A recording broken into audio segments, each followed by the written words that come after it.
back, Davidson's All Natural Gym.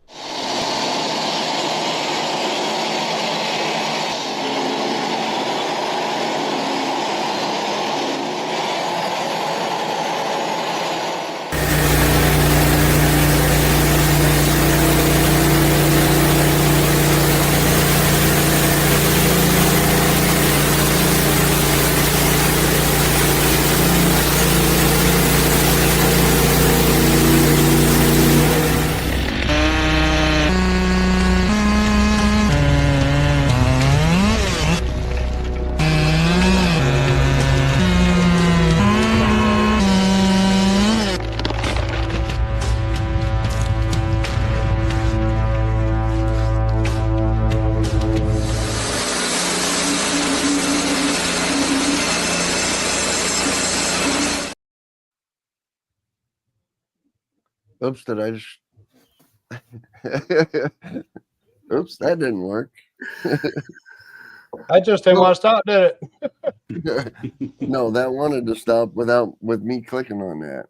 Oh. That was my fault. All right, are we ready? We're ready. StreamYard has changed their format, and it's causing a little problems here while we get used to it. Welcome back, everybody, to the Sawmill and Forestry Round Table. We have Tim. We have Paul with us tonight. We have Craig. We have John Davidson. And then we have our guests from last month who are now permanent residents on this live. We have Neil. And we have Thomas. A world of knowledge and a world of world of knowledge. We'll leave it at that. All right, guys. So tonight, the topic is going to be, I just bought a sawmill. I have it all set up, and I'm ready to saw. Or am I? John, you want to fill us in on that and get things started? Thomas disappeared again. Oh, no. He sure did. Where did John go? John, sure you're up. Oh, there I am. I'm down under the comment. I'll take it off there, John. There you go. This is not working out very well. This might be a fun night, guys. Welcome, everybody that's joined us so far. Good to see you here. I think Thomas is freezing up. Thomas is frozen. I keep exiting. I can't find all this scenes things with StreamYard isn't working out. That's a good look for Thomas, though, don't you think? Yeah, that is actually a pretty good look. Yeah. Depending on how long it lasts. Look at there. We got a UK in there. Hello. I think Thomas is looking at a UFO or something out the window. Maybe he fell asleep. All right. So what are we doing here? Are you equipped to run your sawmill? Equipping for success? I just bought a sawmill. I got it all set up, and I'm ready to saw. Or am I? Let us know. Am I ready to saw, John? What do we got to do? You're probably ready to saw, but if you want to be successful, then you probably ought to have some equipment. So we're going to go over some equipment. Some forestry equipment to start out with, because you got to get the logs out of the woods, or you got to buy them. Some logging equipment, some safety equipment. In case you want to take your sawmill portable, we're going to go over some of that equipment. We're going to go over some equipment for a hobby sawmill. And we're going to go over real quick, probably Rick will be in charge of this one, but maintaining your equipment, because he likes the maintenance schedules and all that. So first, we're just going to go around and everybody's going to introduce themselves, maybe. Depends on if the screens work. So we're going to start with Rick. Rick, just introduce yourself real quick. Tell us your channel, what type of sawmill you're at, and what part of the country. Okay, I'm Rick, or better known as Lumberjack, and I have a Hudson sawmill. It's a 30-inch cut sawmill. It'll cut up to 33 inches wide. We are in the Great Adirondacks in upstate New York, and our channel is Two Brothers Outdoors. hit that subscription button, Two Brothers Outdoors, right now, if you're not already subscribed.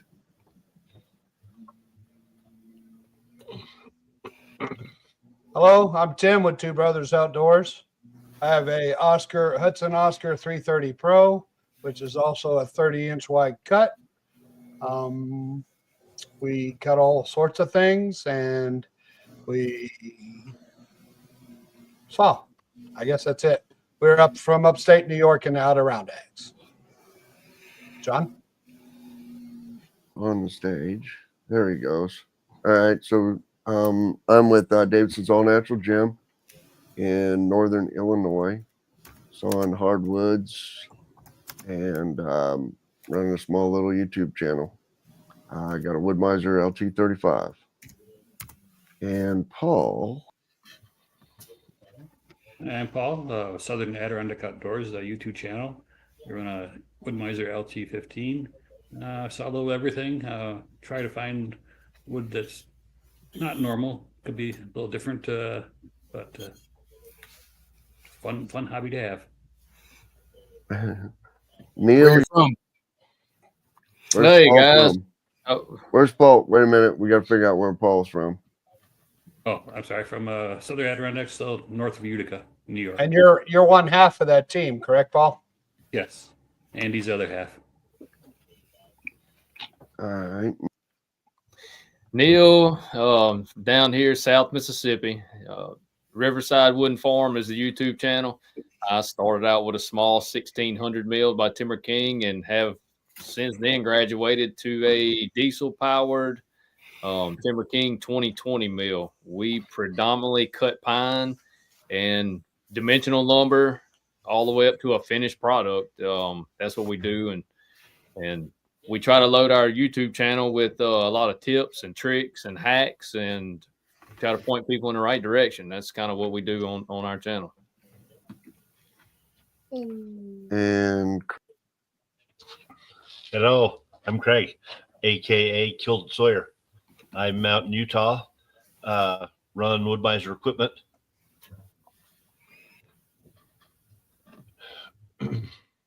That's about it.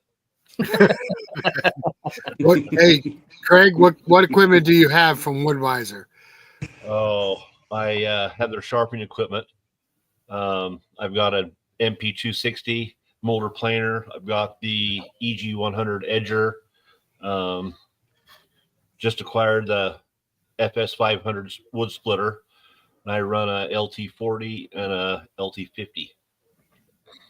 All at once? and I try to. Oh, okay. all at the same time. And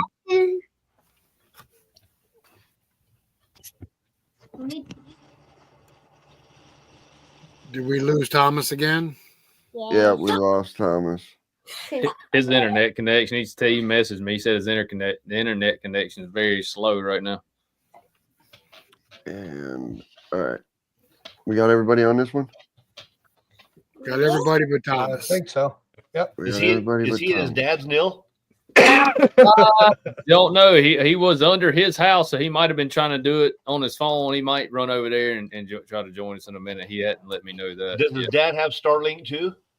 Oh, don't ask me them trick questions. I got Starlink. I don't have a problem with it, Craig. Yeah, no, I do too. I haven't had an issue with it. You ever had any issue with ours? On that one.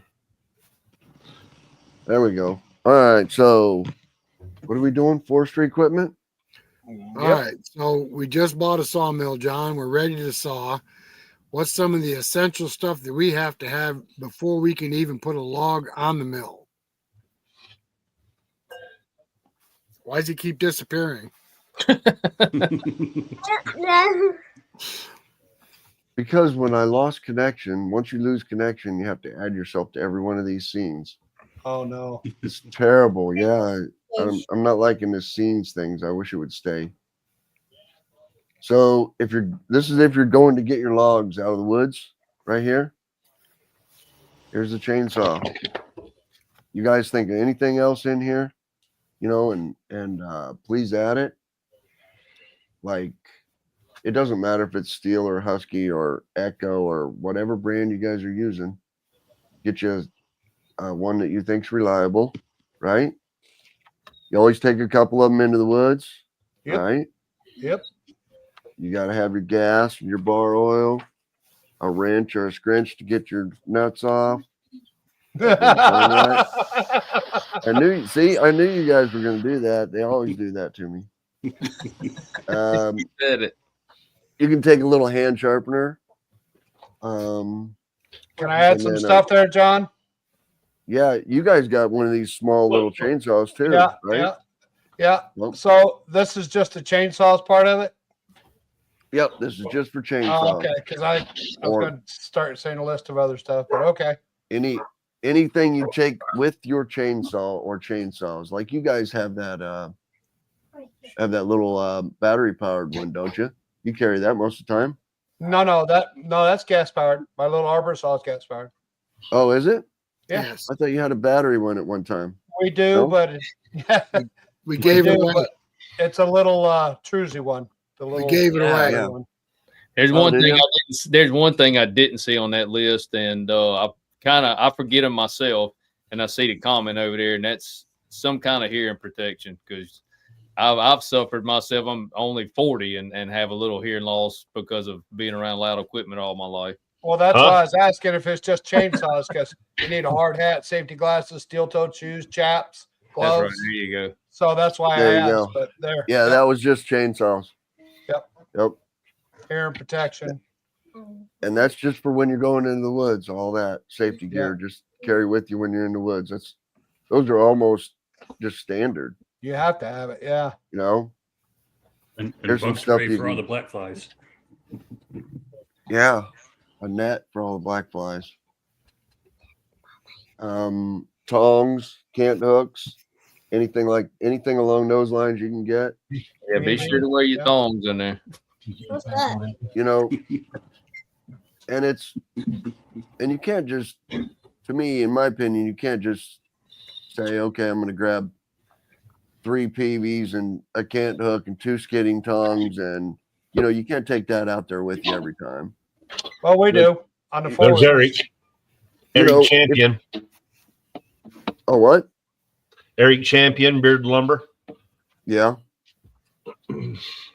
Yeah, we carry ours out every time, John. We put them in our gun holders and our ATVs. Right, and then you have but you don't carry skidding tongs other than the ones that are on your ATV, Oh, on the other than the on ones log you're on your guards. log guard. Right. You know what I mean? But what I was trying to say is there might be a time when you're going out to get 16 logs that have just blown down, in a windstorm, and you're going to need, some extra chains, a couple extra cant hooks, but you don't have to take those out every time. You're just going out to get 1 or 2 logs. You don't need 4 cant hooks and 3 log tongs and 70 feet of chain. You know what I mean? Yeah. That all changes with what job you're going to, I think. Yeah, but we Right. keep those consistently in the 4-wheelers, though.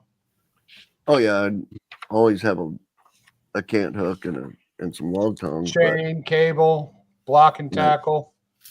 Yeah, we Yep. carry all that with us all the time. But we overdo things, so Well, One thing I always forget to bring are wedges. Seems like I get Yep. out there. yeah, we got wedges. Where are my wedges? Well, Tim and I are at the advantage that there's 2 of us that work together. We have separate 4-wheelers and separate log arches, so therefore we have double the equipment all the time. So if something happens, like I pinch my saw, we have a backup saw, and I don't have to carry 2 saws. Or if Right.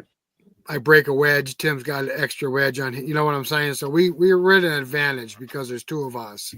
All right. I would like to stress, though, that safety equipment is probably one of the most important things you can carry in the woods. We actually had a deadfall hit us from behind. It was another tree that was dead, and we dropped a hemlock tree in front of us, and a tree was intertwined with the branches behind it, and it fell on both of us probably a week after we started wearing hard hats. put a nice dent in the hard hat. It did. But safety equipment is very important, especially if you're up in the woods by yourself. Absolutely. That's a no-no, though, Rick. No, we don't do that anymore. Remember? And if I don't see it, your wife does. So thank you, Sharon. Well, he loves to go out and venture by himself, and he thinks he's 20 years old, and he's not. And it's just for safety reasons only that we buddy up. Period.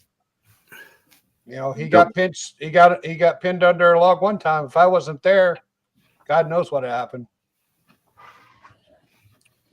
I'd had to chew my leg off. Yeah, good luck. You got old rotten teeth. That wouldn't have helped. Here comes. Yeah, he'd have to gum it off. Mom. I know Andy and Paul have a big winch on the tractor, right? You guys have one on the ATV. I don't have anything, on mine. I used to think the winch was a luxury, but it's more a necessity now. Yeah. Yep. Oh, the old man in the saw is getting a new saw, huh? Or has a new saw, Paul? Did you hear that? Yeah, he has one. It's an LT40 Super. Oh, wow. He got it last fall, I believe. So he hasn't used it yet. It's sitting I thought he was getting a 70. No, just a 40 Super. So is Paul and Andy getting a regular 40 wide now? Can't say. Yes, you can. Yeah. Yes, you can. Okay. Just paid by taxes, so no. Oh. Not this year. Maybe next year. Come on, Paul. You can take it. Thomas is trying to get his stuff together and swap to the Starlink cable. He'll try to get on here in a minute. Sure, no problem. All right, so we got a few questions popping up here. You want to take a few questions there? And Yeah, are we on questions? Darn right. Somebody's asked what part of upstate New York. We're from northern Fulton County, and Paul and Andy are north of Utica. Yeah, I think he said he was from Buffalo, Rick. Yeah, I see that. We got somebody from the UK that's joined us. All the way from across the seas. Welcome. 1 a.m. where he's at. And I thought Neil and Thomas and Craig were off.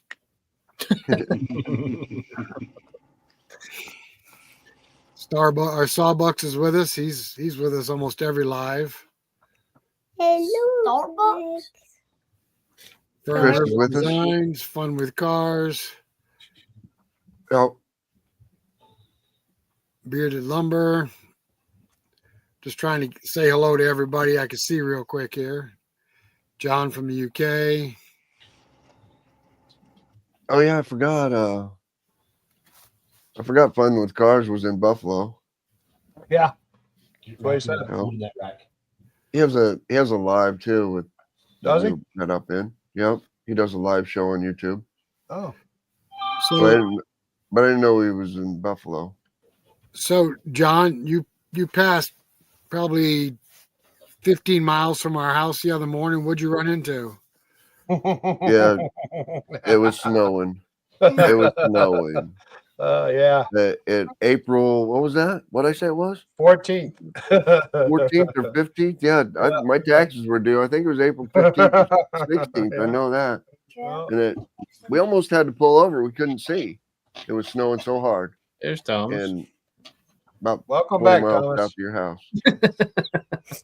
Yeah, it's been fun. All right. Did Thomas, we get you want to Starlink? Let's see if Thomas Yeah, can so- introduce himself.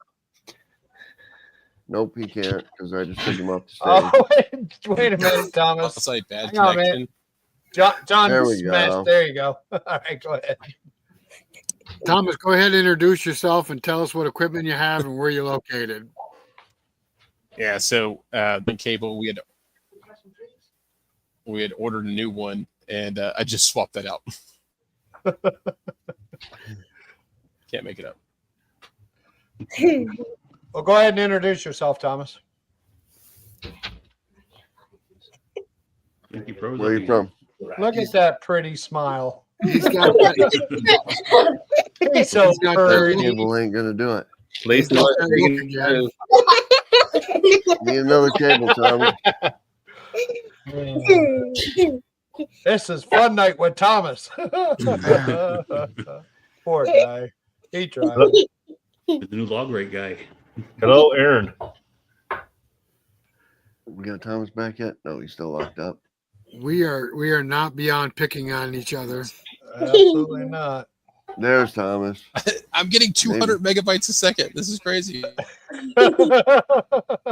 You got oh, see, he won't take that one either.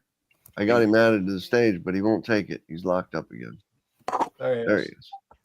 Okay. No one in. Can Try you it hear us again? now, Thomas? Wave if you can hear All us. right. All Hi, right. So Thomas. you can see 223. Are you? Are you hardwired? He's still lagging bad. Mhm. I think if I was Thomas, I'd be calling Elon Musk. We got a problem here. Are you hardwired? Is your computer? I'll Is stay your in the computer background. wired, or is For a it second. on Let me try Wi-Fi? something. Oh, you know what might be doing it? It might be his headset because when I had it in Bluetooth, mine was doing the same exact thing. I wonder if that's Bluetooth or hardwired. Is that North Carolina, Neil. Okay. Good deal. Those guys just got a LT70. Mhm. I hear you. That's nice. That's a big meal there. Huh? That's a big meal. Who did?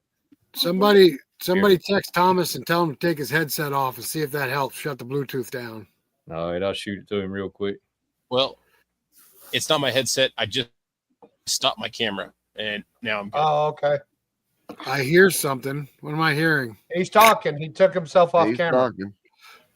Yeah, it might be the live feed lag and everything for you. Yeah. Are you on Wi-Fi or are you All right. hardwired? I'm going to keep the camera off for right now. All right, Thomas. Well, since we can't see Now you, it's hardwired. It's hardwired. All right. tell us where you're from and what you run for a sawmill. Tell us a little about yourself. Yeah. So I'm in Tennessee, Cedar Grove, Tennessee. I'm also in the United States Navy. I'm currently a commander, as a detailer, Done. engineering duty officer. Work on ship construction all across the country. And I run Timber King.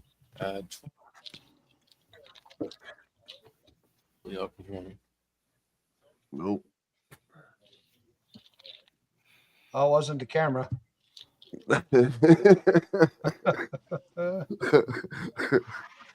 It's not the camera. Thomas, I'm going to come down there and share my Starlink with you. Maybe you need one of these northern ones that pop over the mountains. Poor guy. I'm going to swap computers. Give me a second. Maybe Okay. maybe the next live, Neil, you can drive over to your house and share your camera. We ain't but 6 hours apart. You know, I wonder if he can get on his phone if he'd do better, John. You think? No, I don't think the phones do very well.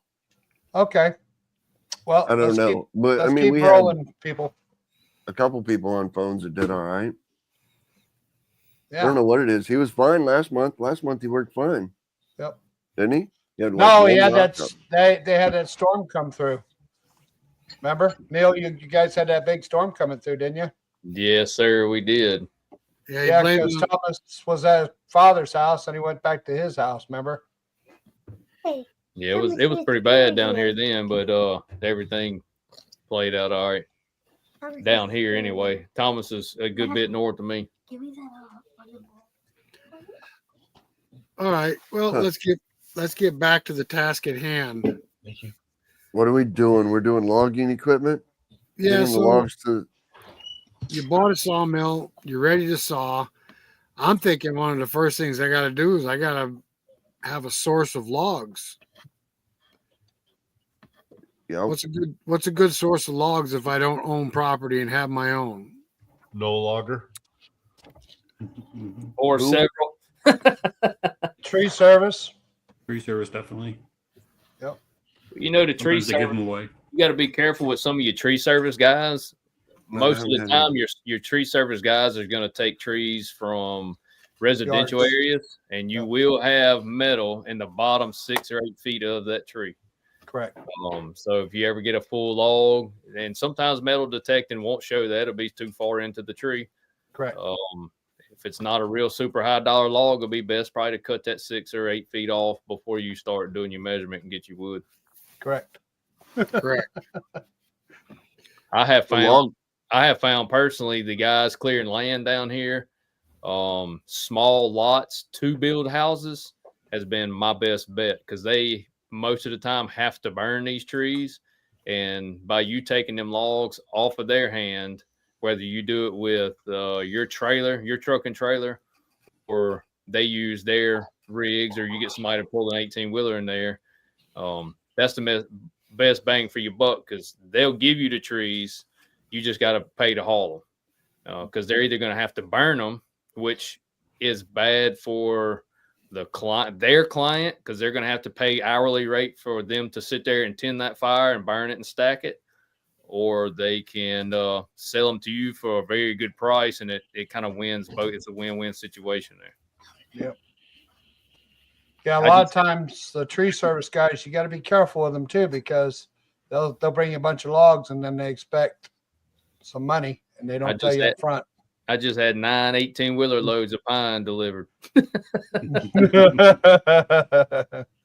Yeah, but I'm just saying, some of these tree service guys, they'll deliver logs and they expect money. Oh yeah, You know, not telling you up front. Did you buy the pine? I did. It was. Yep. I mean, it wasn't what you would think. It wasn't what they could get for at the mill. They got to have a big mill north of here. It's called Hoods, but it wasn't worth them driving an hour and a half there and an hour and a half back. So they just drove Right. 15 minutes down the road and got the job done, so they can continue with their construction zone. And it kind of was a win-win. Yep. It definitely was a win for me anyway. The log, I haven't had any good with tree service around here.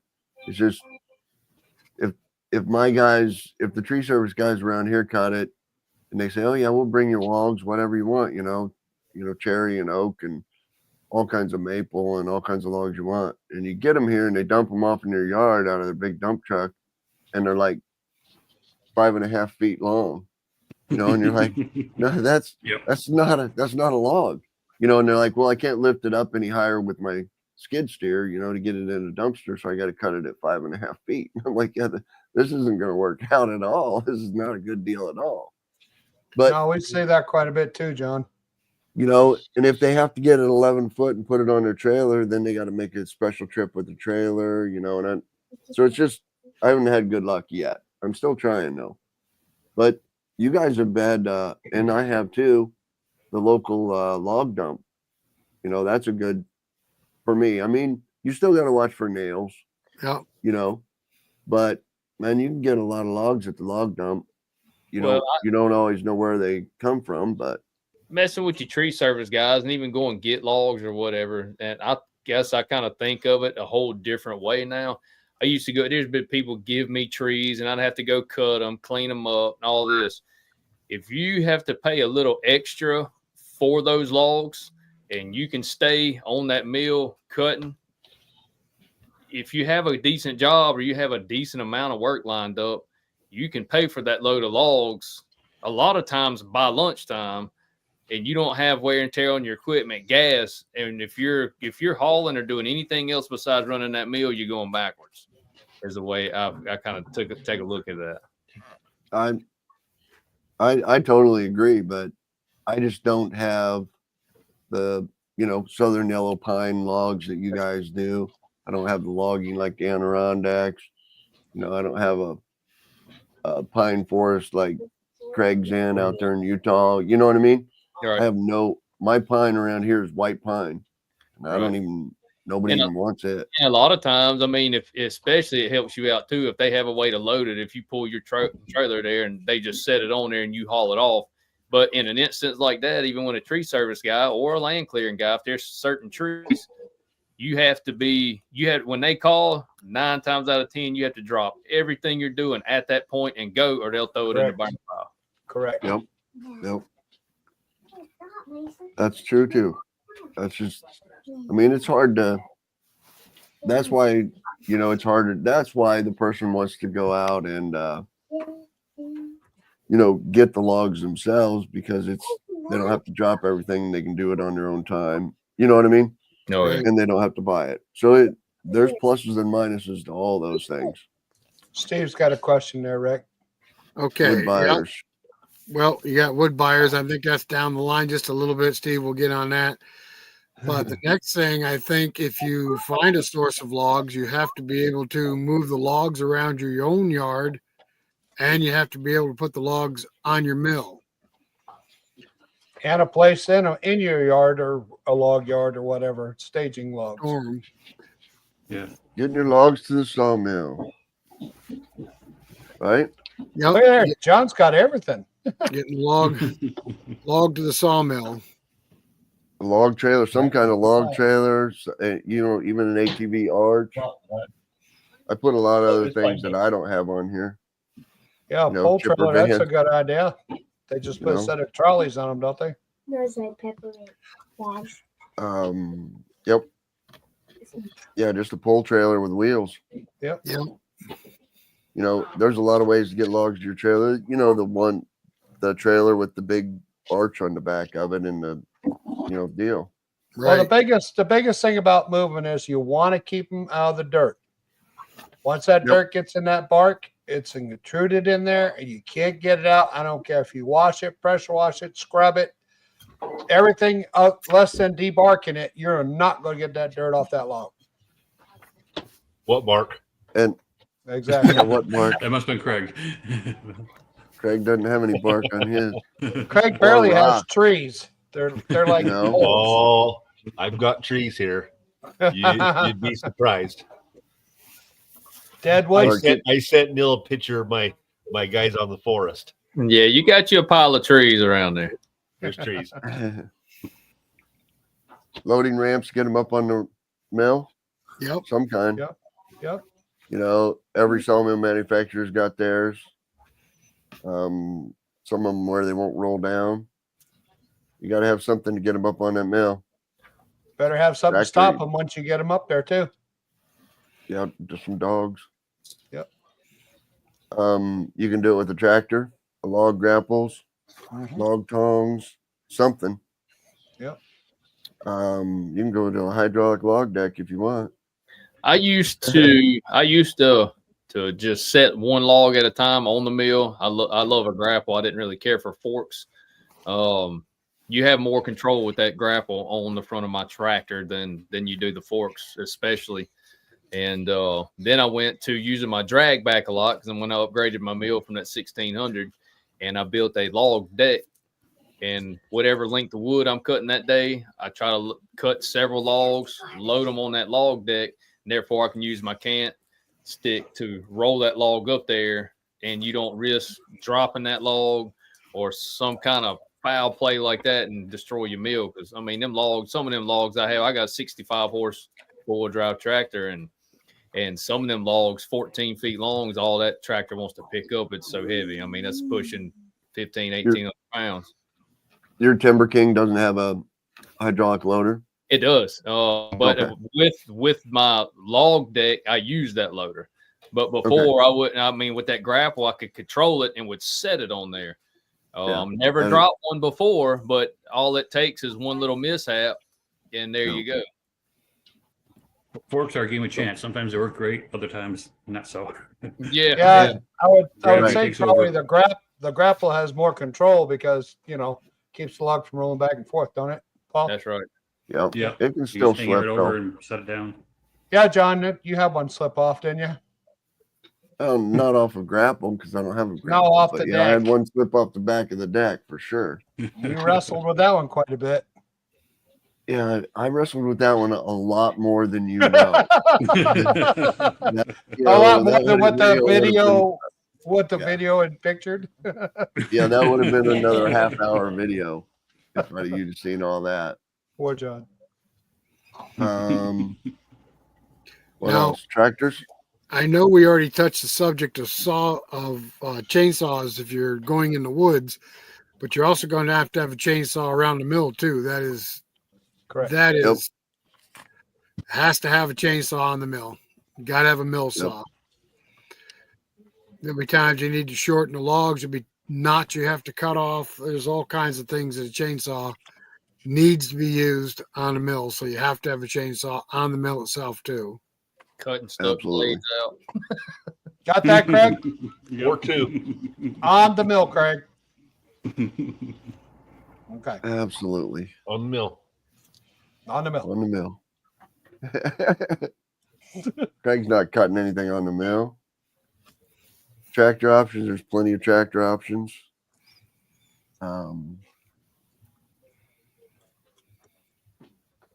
Grapple, what else we got? Skid steer options. I'd Yep. love to have a skid steer. You know? I'd love I to don't have a know. skid I don't steer. know. I'm not crazy with those. They're too No? tippy for me. You get too heavy of a log, them babies will do a nosedive. All kinds of hooks, all kinds of safety latches, all kinds of chain hooks, grappling those logs to get them on there. Oh, that's just logging chains and accessories. That's getting them to the mill. Yep. That's not even getting them on the mill, but getting them Right. to the mill. And in Illinois, I know, it's the law that they have to be, if you have them on a trailer, it has to be log chains. You Grade guys 70 want to see log a good? You guys want to see a good joke?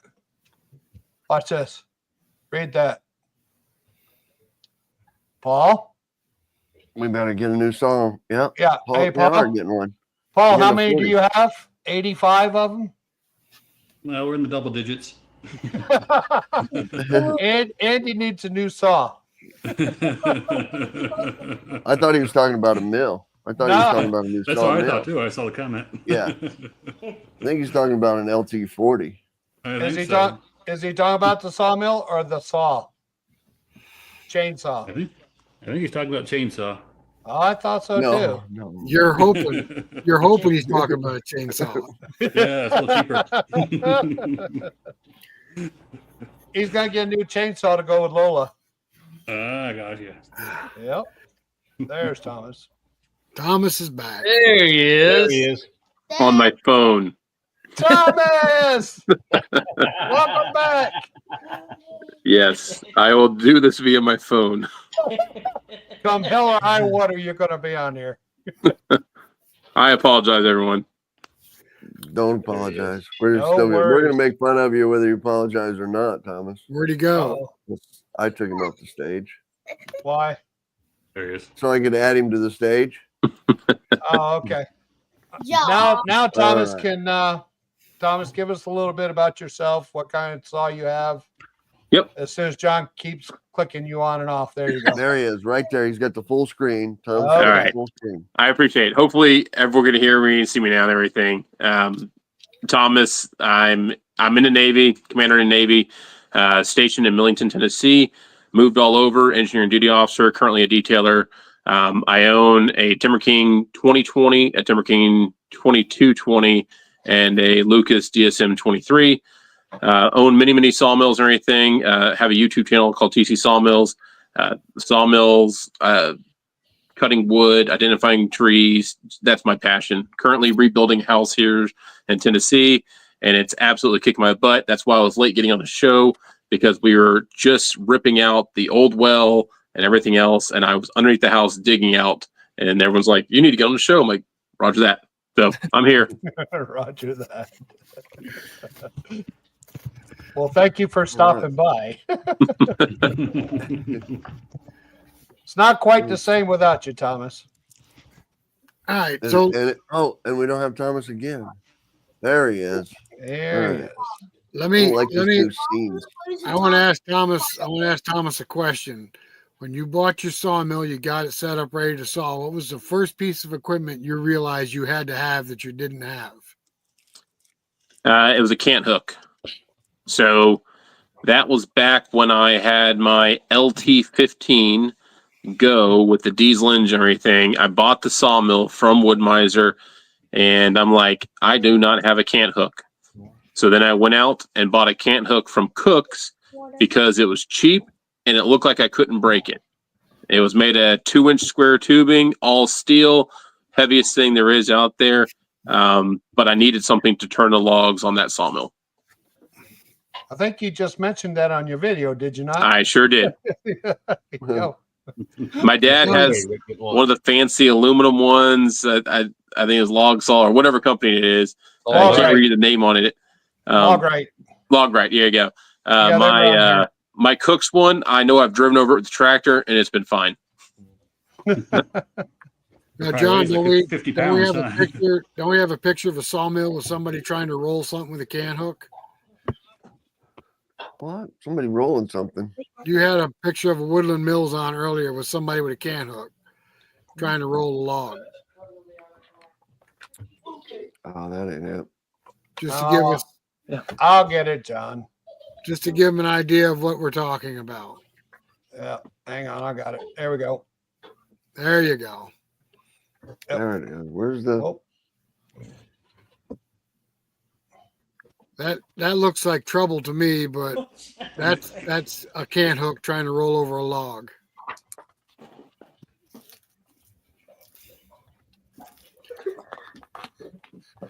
That's one of those steel ramps they were talking about getting the log on the mill. yeah.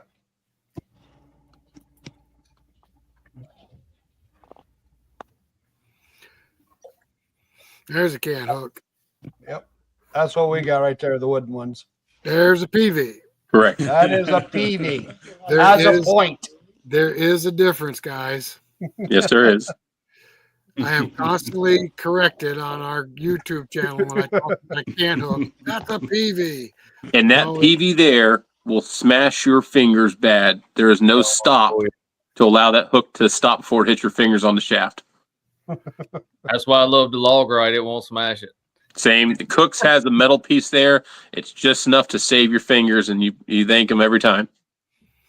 But see, your fingers go on the wooden part, not on the metal part. Oh no, that metal part there will swing back and hit on the wood though. It'll hold Oh, back. no, that's why you hold it back Hook before goes you back. ram it in there. Yeah, Rick just got his finger pretty good. What, last winter? Yeah. Yeah, I got it pretty good. Thanks, baby. That's a grapple. That's a grapple on the front of a tractor. That's Send cool. forks. Yeah, there's my dad.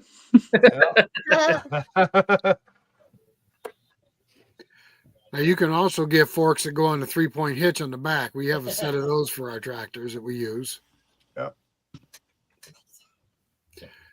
The log arch. That's a log arch. I've Not- always wanted one, but I've never used one. Not a very good one. Ours are a lot better than that. Oh, yeah. Not just because you built them, right? Right. I think it'd take me an hour to back one of those onto the mill like you guys do. So, John, show them the skidding winch. Did you see those with dual wheels now on the Yeah. back? Yeah. Yeah. They, You ever see they those go like advertised? this. Yeah, they supposedly go over the logs and stuff, but bigger wouldn't- wheels. They wouldn't work in our neck of the woods, unfortunately. I didn't know. I didn't Taller know. wheels. Taller wheels. Show them what? The winch. Skidding winch on the back of the tractor. Oh, yep. Yep, I've got one. Those are nice. They're What nice, tractor you have it on? but it scares me if that cable ever snapped. I frayed our cable up pretty good. I haven't snapped it yet, but I frayed it up pretty good. Paul, you snapped yours, haven't you? It came close. I only had a few strands holding it. I had to do a field fix, cut it off, and we put the hook on the end. Well, But it didn't break, luckily.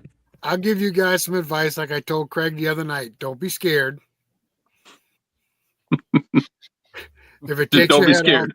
if it takes your head off, you'll never know about it. Just go ahead and stick your finger in the hole. Don't worry, it's not gonna hurt you. Didn't I tell you that, Craig? Yeah. Yeah. It Put thumb goes. in it. Hey, you know something that breaks? You ever tell you something? What? If you're gonna be dumb, you gotta be tough. Oh, is that right? If you're gonna be dumb, you gotta be tough. Gotta be tough. Never known that. Yep. All right. I've barely been tough in my lifetime. What do we got for questions? Any questions? I got one comment. Hang on. Oh, I see one right there. One design I've seen on log trailers too is like an A-frame. Have you ever seen one of them where you fold it backwards? You got a cable that runs from the front of the trailer up to the top of that A-frame and down. And when you pick that log up, that A-frame will pull forward and set that log on the trailer. Then you hook your cable straight to your log and pull it on there. We have one. Yep. We have Yeah. one. Yep. We built a trailer we built a trailer that uses the A-frame to load the log on the trailer. Right. And I've thought about that. You got a steel deck, triple axle, and thought about that, but daggone, that thing was getting away for anything else. Yeah, The trailer for. it renders the trailer pretty much useless for anything else. Right. But one good thing, you need 2 trailers. Yeah, 2 trailers. I've thought about like you know those. Well, you guys don't have them out there in New York. Those big propane tanks where they just remove the bottoms off of that and then back up over the propane tank and pick it up. Yeah, we have those. Yeah. Oh, do you? Then put the Yeah. bottom back on and set the propane tank right on there. Yep. Yep. I thought about one of those too, but I haven't found one cheap yet. Yeah, the propane trailers, they picked those big tanks up with them. They would work perfect. Absolutely. Yeah. Yep. Oh. Same Just like- idea. Yeah, same idea. Matter of fact, we are logging in the woods all day today in the rain. Huh, Rick? Yeah, we were. In the Made you rain? feel- In Made the you- rain.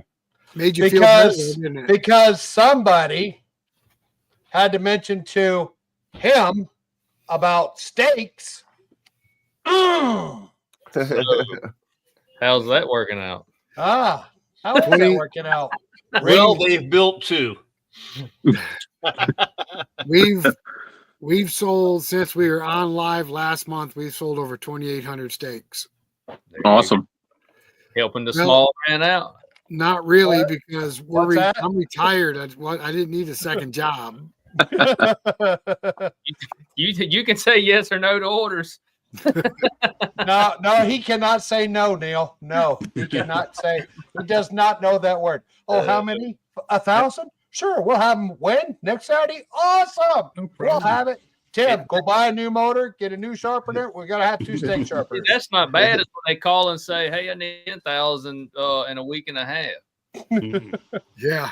Yeah, but you don't sharpen yours, do you? I don't. No, we do. And you What do know, guys charge for 'em? I did a log the other day. A buddy of mine, he clears land. Of course, he had to put a screen, a mesh net up for erosion around that place, and he said he would like them sharpened. Well, all I did, I got on the end of the log and cut a 45 on both sides, coming down to a point.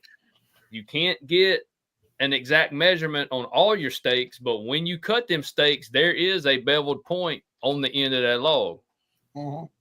So you don't have there, you know what I mean? It has a point on it. Oh, it's nothing to sharpen them. I just like bitching. But that was a little thing I did the other day. I was like, well, you can't get them all exactly the same length, but they all have a point. Rick, tell him what that landscaper did with the 500. Yeah, they build fences and they weave willow branches in between the posts. Huh. Some kind of high class thing that they do down towards New York City, I guess. He had to have 500 stakes for 80 foot of fence. Daggone. Wow. That's a high class product. Now you raise the price on them. We did. Like about $4 each. See that, Neil? That's right. Oh, I love that.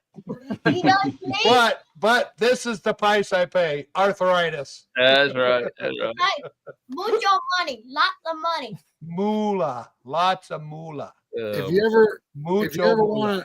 want to put a sharpener together, Neil, we have a video on that. Okay. Yeah, I'll check that's that out. awesome. Where's Hey, Vic? Vic. There's Happy Vic, Easter, Rick. Vic. So guys, what do we got here? Sorry, John. Didn't mean to get you off That topic. ain't it. You're fine. That ain't it, is it? That looks like a disaster Oh. ready to happen to me. How about His leg's in there. He's gonna crush his leg. I think Maybe he's push going to it off roll. the stops. I He's think gonna- that's going right off the back. I think he's gonna break an elbow. I see a wet spot in front of his britches. I think he peed a little bit. Where's that? There you go. Anybody do any trail maintenance after they Yes, take the all the logs time. out? Not Somebody Paul and got Andy. They to. got the interstate through their property. Looks beautiful. You My could tree's drive a falling, tractor man. trailer through there. What is a Pulaski axe? Yeah. Pulaski axe has a hoe on one side and a point on pickaxe on the other side. Oh, You turn it over. I was just it's a using hoe. one. I didn't know that. Yep. I carry. Clean tool, what's a I'm not sure McLeod what the tool? clean- You hit your hand. I'm not sure what your that one McLeod? is. Shovel. I carry a I don't carry an have old military shovel on my 4-wheeler that has a pickaxe on one. You can fold a pickaxe out, or you can fold the shovel out. Yep. That went with a little green flashlight, didn't it? No, I got that on my 4-wheeler. I know, but that came with a green flashlight, didn't it? I don't know. I found that one in the woods. Remember? Oh yeah, that's right. Thomas knows what you're talking about. The Navy, y'all. Oh, the McLeod tool has a rake on one side, and like a hoe or on the other side. But ain't nobody doing it by hand, surely, right? Well, can't honestly say no. So just for your trail maintenance, after you've taken the logs out of there, you still got to have your chainsaw. You know, because I know you've drug it over some kind of a tree and damaged that tree. And Yeah. I saw one in Paul and Andy's video today. You know, so even after you take that tree out, you still got to fix what you broke. I'm not taking True. a brush cutter or weed trimmer, but you know, a box blade would work. A rake Rick- attachment. Rick brings a back blade up there. Yep. Something for trail maintenance. I got to do it on, you know, other people's land for sure. Come Mostly. along. Yep. Vic says a come along. Yep. Probably Well, so. John, if you quit stealing trees off others people's land, you wouldn't have to worry about keeping the trails clean. Yeah, that's true. You don't have to clean up. Yeah, but John can go straight down the road. He don't have to worry about trails. Man, are we on safety already? That stinks. I hate the safety one. Let's get off the safety. There's got to be some questions, doesn't there? Come on, somebody ask some questions so we don't have to go into the safety. Safety. All right, so Nope, no questions. Thomas just did a video on this. So you said the first thing you had to get was a can hook. Yep. I have to agree, but my mill came with a can hook. They gave me one when I bought the mill. Right. Let's see. My next big thing was I had to figure out a way to move the logs around the yard, which we covered that. Yep. I built a log arch to pick my logs up and move them around. You move them with the ATV. Yep. And I got a small tractor that I use a set of forks on the 3-point hitch. But what's another piece of equipment that just comes to mind that you got to have? You can't do without it. For the mill? Anybody? It's Anybody. nothing I can't do with. A square, go ahead, tape Andy. measure. Well, you're going to have a level, a Square square, and a tape tape measure. measure, grease gun. We I- missing it? It's not Yeah. that I can't do without it, but that sawdust blower is sure nice. You know, collecting the sawdust coming off the mill. That sure helps. You need a lot of space too for the things that come off the mill. The sawdust, as John was mentioning, but also the scrap wood and so forth. You have to make sure you have space someplace to put it. Otherwise, it's going to pile up around your mill and look horrible. And it's a fire hazard. And the fire hazard, exactly. When I'm leveling the log deck, of course, a level does a pretty good job, but a lot of times when I just want to check things, I'll hook a string from one end to the other, pull it tight, and use that as a straight line. And you can tell when you got a bow. It's hard to tell if you got a crown in your mill, but you can tell if you got a bow to where you can adjust it just a little bit and Right. fine tune it. That's a real quick way instead of trying to guess. I mean, getting it close, you can look at it with that string. Very simple. Always keep that string handy. Mason said hey in there. Mason's watching a lot on YouTube. Yeah, a hatchet or an axe to get the mud off of the bark. That's true. What's that? Looked like a bent shovel you and Andy use, Paul. What is that called? A spud? The name on it's a big mutt. I think it's like a demolition tool for roofing. Sure, it's only about 4.5 feet long, but it's got a heavy end on it to get the bark right off there pretty easily.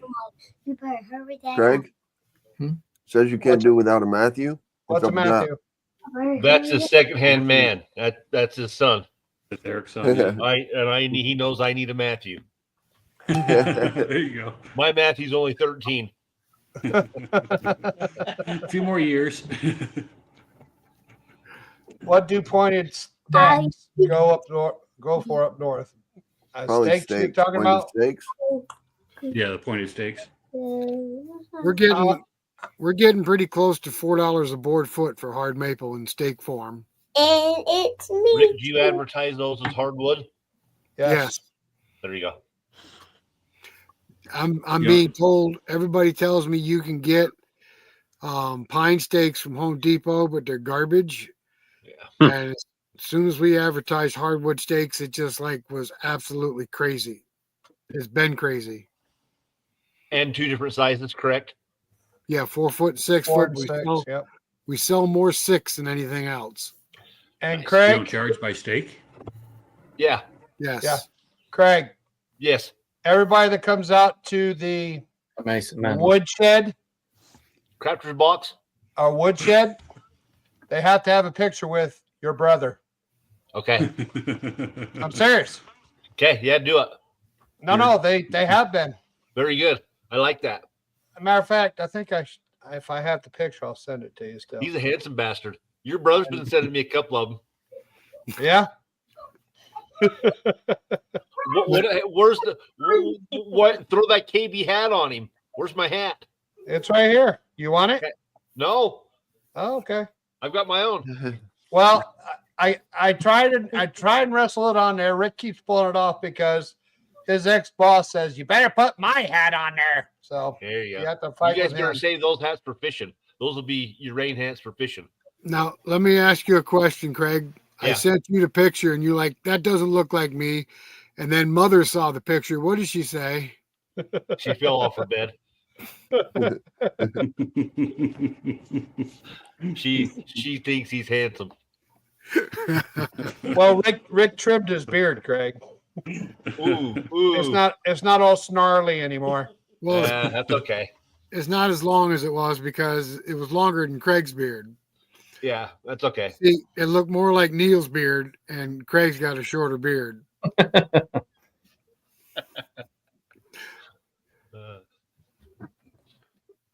All right, so one Hello. more quick intro. Just a quick one. So everybody knows who we're at. We've been going for what? How long we've been going now? An hour? Yeah. There you go, Rick. Rick, you're up. Just a sawmill and where you're at. And the name. I'm in the Adirondacks, upstate New York, and I run a Hudson sawmill. I'm in Adirondacks, New York, upstate, and I also run a Hudson sawmill. My name's Tim. A couple hours south of Chicago in the great liberal state of Illinois. I run a wood miser, LT35. Paul? Paul, Southern Adirondacks Outdoors.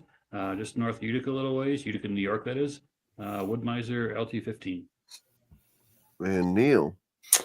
I'm Neil, and Riverside Wooden Farm is my channel. Well, I run a Timber King 2020 mill with the diesel upgrade. And where you at? South Mississippi, all the way on the coast before you get to the Gulf of America. The Gulf of America. I love it. Greg? I love it. I'm Craig out in northern Utah. I run Wood-Mizer Sawmill. And Thomas. I'm Thomas, TC Sawmills. We run a Timber King 2020 with a diesel, Timber King 2220, and a Lucas DSM 23 slabber mill in Carroll County, Tennessee. In what county? Carroll County, Tennessee, in the Carroll town County. of Cedar Grove. Tennessee. Tennessee, that's a long state, isn't it? It is a long state. It ain't that tall, but it's real long. And you're on the east side or the west side? Yeah, we're on the transition between the west and the central sides. Technically, we're on the west side, but we're midway between Memphis and Nashville. All righty. Now, John, let me ask you a quick question. You keep referring to your south of Chicago, but if you went to the east boundary of your farm and threw a stone, you could hit Indiana, can't you? Yep. You can throw a stone and hit Indiana. I'm right on the state line. I'm out in the middle of the country. I always say 2 hours south of Chicago, and everybody thinks, I'm in the city somewhere. But Right. Walmart's 30 minutes. Walmart, to get to a Walmart. So we were out in the middle of nowhere. If you're 30 minutes from Walmart, you're out away from everything. Yep. I mean, we can get to a Dollar General, in 5 minutes, but Walmart's 30. Hey, John, put me up on screen just for a second, please. You can do that. Want to say hello to Joe Main. Hey, Joe, he's here. Hey, Joe. Hey, Joe Bain. So you guys know that we got some cedar a few weeks back, and it was the first time we ever cut cedar on our mill. And we had some clients come out and bought out the crafter's shed some of our cedar, and they brought us this up. Oh, that's They awesome. brought us this up last night. This is cedar, and they did the trees and everything. And I just wanted to give them a shout out and tell them thank you on here. They're supposed to be watching tonight, but it's they made us a nice little sign, and we appreciate it. Thank you very much. And What's the name of their business? Give their business a plug. I forget. Hang on a minute. It's on the back of it's on the back of the Oh, sign. it's on the back there. Oh yeah, Upper Junction Creations, Okay. and they're out of Mayfield, I believe, right? Yes. No. Rotterdam. Rotterdam, New York. Okay. All right. That so white I see- streak right down the middle. of Yeah. that? Yeah. Was that the heart, or was that just a white No, streak? it's just streaks in them. Yep. Just a white streak. Yep. Yeah.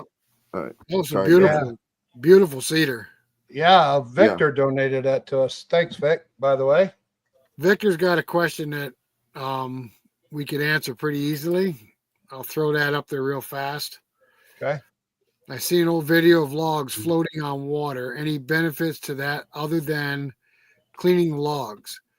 Okay, so floating logs in water, there's a lot of big mills that will float logs in water to keep the bugs away from them. Anybody else got anything else? Keep them from drying out and starting to check and keep them green. Yeah, I don't Well, think back we- in the olden days, the big mills, they used to use water as a transportation way to float logs from one point to the other. Right, but right now I know big mills still use ponds to store their logs. Correct. I know they do it for bugs, and Neil said they do it to keep it from checking. Anybody else got input on that? We're going to be done with it. I know I've sold some logs to folks. I think, Neil, you did this too. Didn't you just throw them out in your pond and store them for a good long while? Yeah. I actually have about a half-acre pond. If I get anything out of the, I got land that is adjacent to the river. Sometimes they'll float up, and I'll get them and throw them in the pond to keep them from trying to dry out and anything else. But being in the water, I've actually got some big poplar from Thomas, and threw in the pond. I think they stayed in there a couple years, and it actually added a decent amount of color in them. Yeah.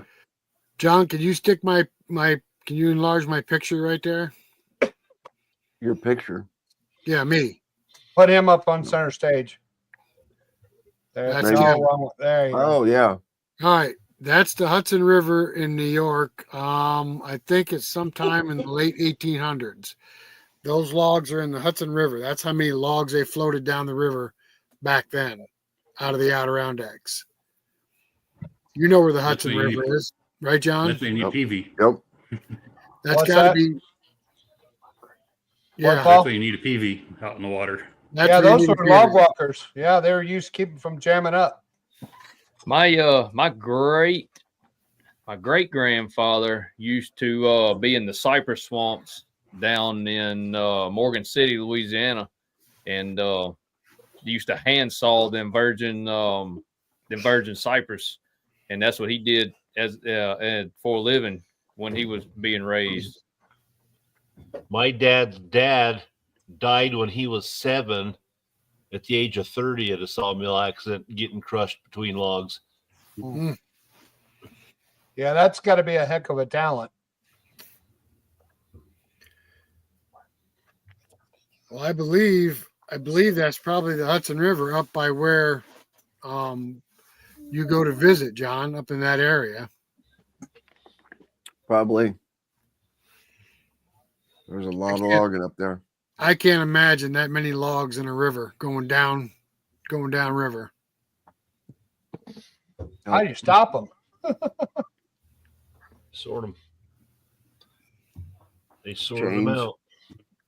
And And with if the you West could Canada find, that you guys fish, they used and to if you float could logs find down. if you could find them logs on the bottom of them rivers right now, because there is some down there. Everybody's gung ho about this sinker cypress down here, and pay out of your nose for that wood. It's on a whole nother level of cost for the sawyer who's ever can get it. But it takes a lot of equipment to get that stuff. Now, if I'm not wrong, isn't it against the law to harvest? Isn't it against the law to harvest cypress now unless it's already down?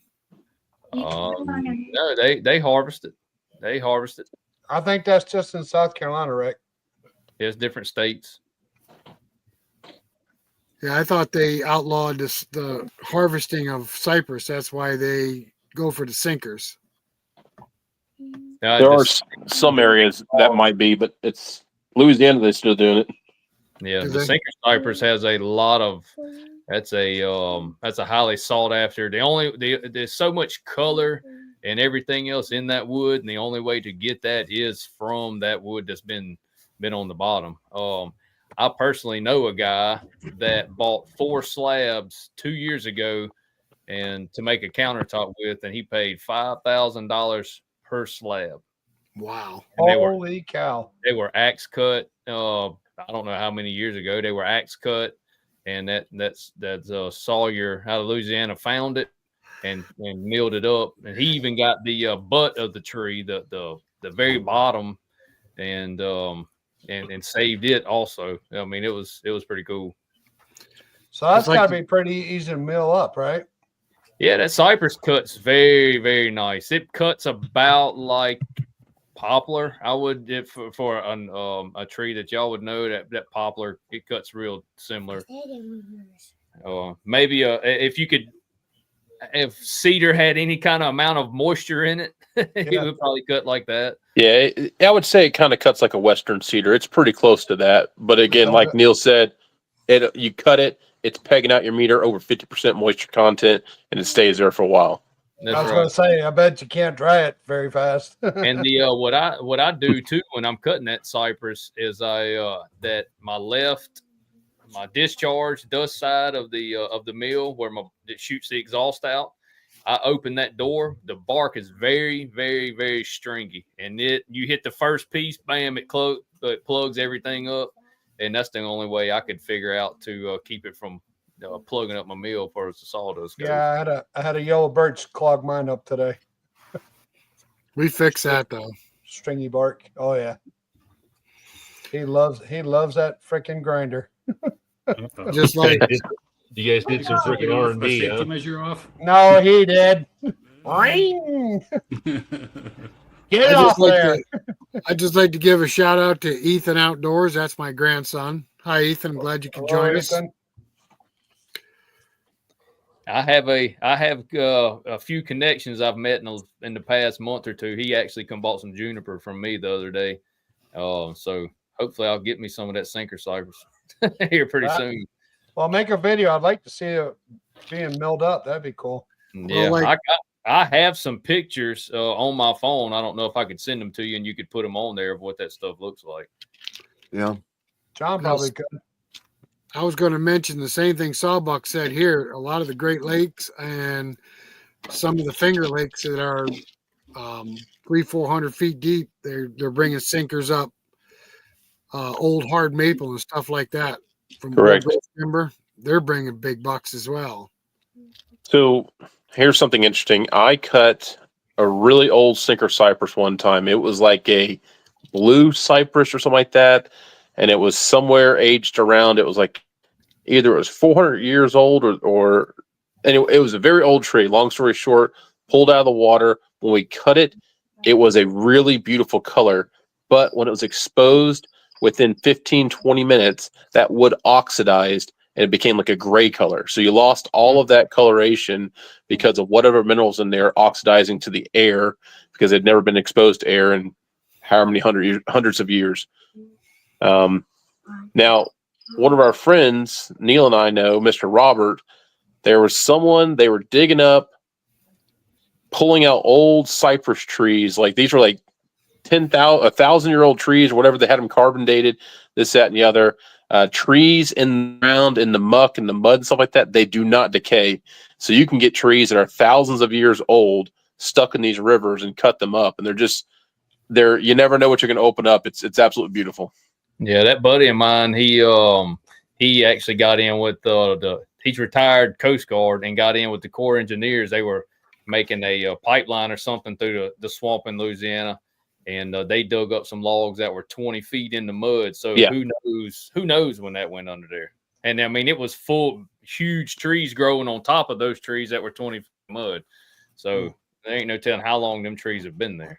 But I will say this: if you cut a tree like that, it smells like crap. It smells like marsh mud. Marsh mud. That's what it smells like. Well, smell like crab.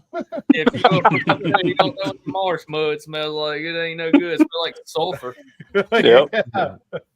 Fish has got a little fishy smell to it. That cypress that oxidizes, can they bring that color back or is that gone forever? You can sand it down, but unless you get something on it, it's going to continue to just oxidize back to a grayish color. I'll have to see if I have some old pictures. I mean, it was beautiful when we first cut this stuff. And then, I mean, it was bluish, black, gray, and then it just turned all gray. It smelled like turd. Yep. Well, oak smell has a pissy smell. Yes, it does. Smells like urine. Cottonwood does that too. Red oak, not white oak. White oak smells good. White oak does smell pretty good. Cherry smells good, right, John? Yeah. Cypress by far is my favorite. Oh my God, we cut that cypress up, put it in the box. Woo! We never cut a cypress up. Or no, not cypress. Cedar. Cedar. I'm sorry. I think Thomas's favorite is oh man, Box elder. Oh, the tree I gave you the other day. The camphor. Yeah, the camphor. Oh, Yeah. I like that. I'm not saying it, John. I'm Let's not not go saying there it. again. Nope. All right, right. Chris is going to bed. Have a good night, Chris. Thanks for joining us. Night, Chris. I think one of the worst smelling woods we've cut is we have an ash tree that grows down the swamp. It's called swamp ash. Easy, John. No. I didn't say anything. I never say anything. They always blame me, but I never say anything. No. He's the one who said swamp ass, not me. You either, Paul. Not you either. And it Trying to be smells. good. It smells just like its name. Whew. Did It you is like my nasty. video, Thomas? I sure did. I made it too. I saw the one. Looked like you were having a lot of fun on that water. Yeah, so like Andy was saying there, box elder. Yeah, it's also called piss elder.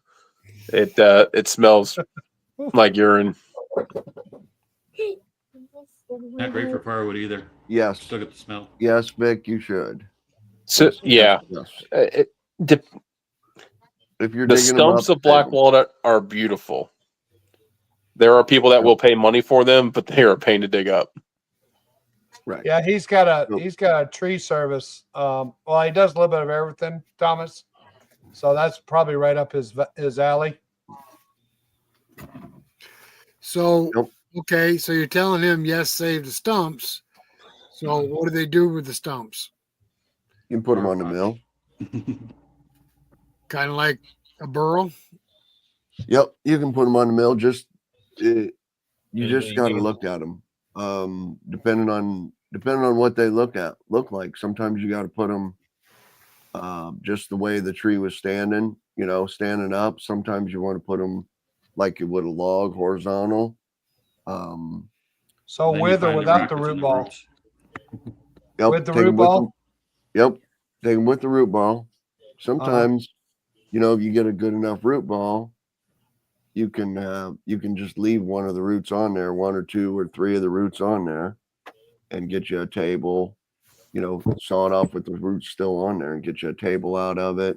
So There's a you'd lot lay of it things down you on can do the with root balls. so you lay it down like that and just mill it. Just Yep. whatever the best And- orientation would be. Yep. Okay. So just go ahead and lay it down, whatever way you want to lay it down. Yeah. And make your cut, and then look at it and see what's in there, and see what you think is going to be in there, and see where the Y's are, where the nice Y's connect. Once you get into it, you'll see all kinds of different. It'll be like a root or like a burl, Cool. and you'll see all these different patterns in it, and you'll figure out which way to cut it. But the Sometimes value, you'll just Gotta get your sometimes artistic side out.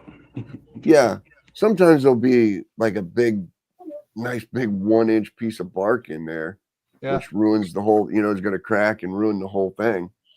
That's But an epoxy. just turn it the other way to where you're not, sawing into that bark. but the just value of depends. that would be after you saw it. The root ball yeah. has no value before you saw it. Yeah, Not- before you saw it, there are people who buy it just like they'll buy burls. Yeah. Sure. What is out in California? Is it the Carico walnut? Whatever the walnut that they have out there. There are companies that will go out there, dig up the actual roots of the trees after they've been cut down or died off, whatever it is, and they make crazy bowls and make pins. I've heard of, in some cases, you can get kind of a weird rifle stock, so some high-end rifles and stuff like that. I've cut up, not black walnut root balls, but I've cut up mesquite root balls, and we were selling those for about $20 a board foot or so if we got some pretty good pieces.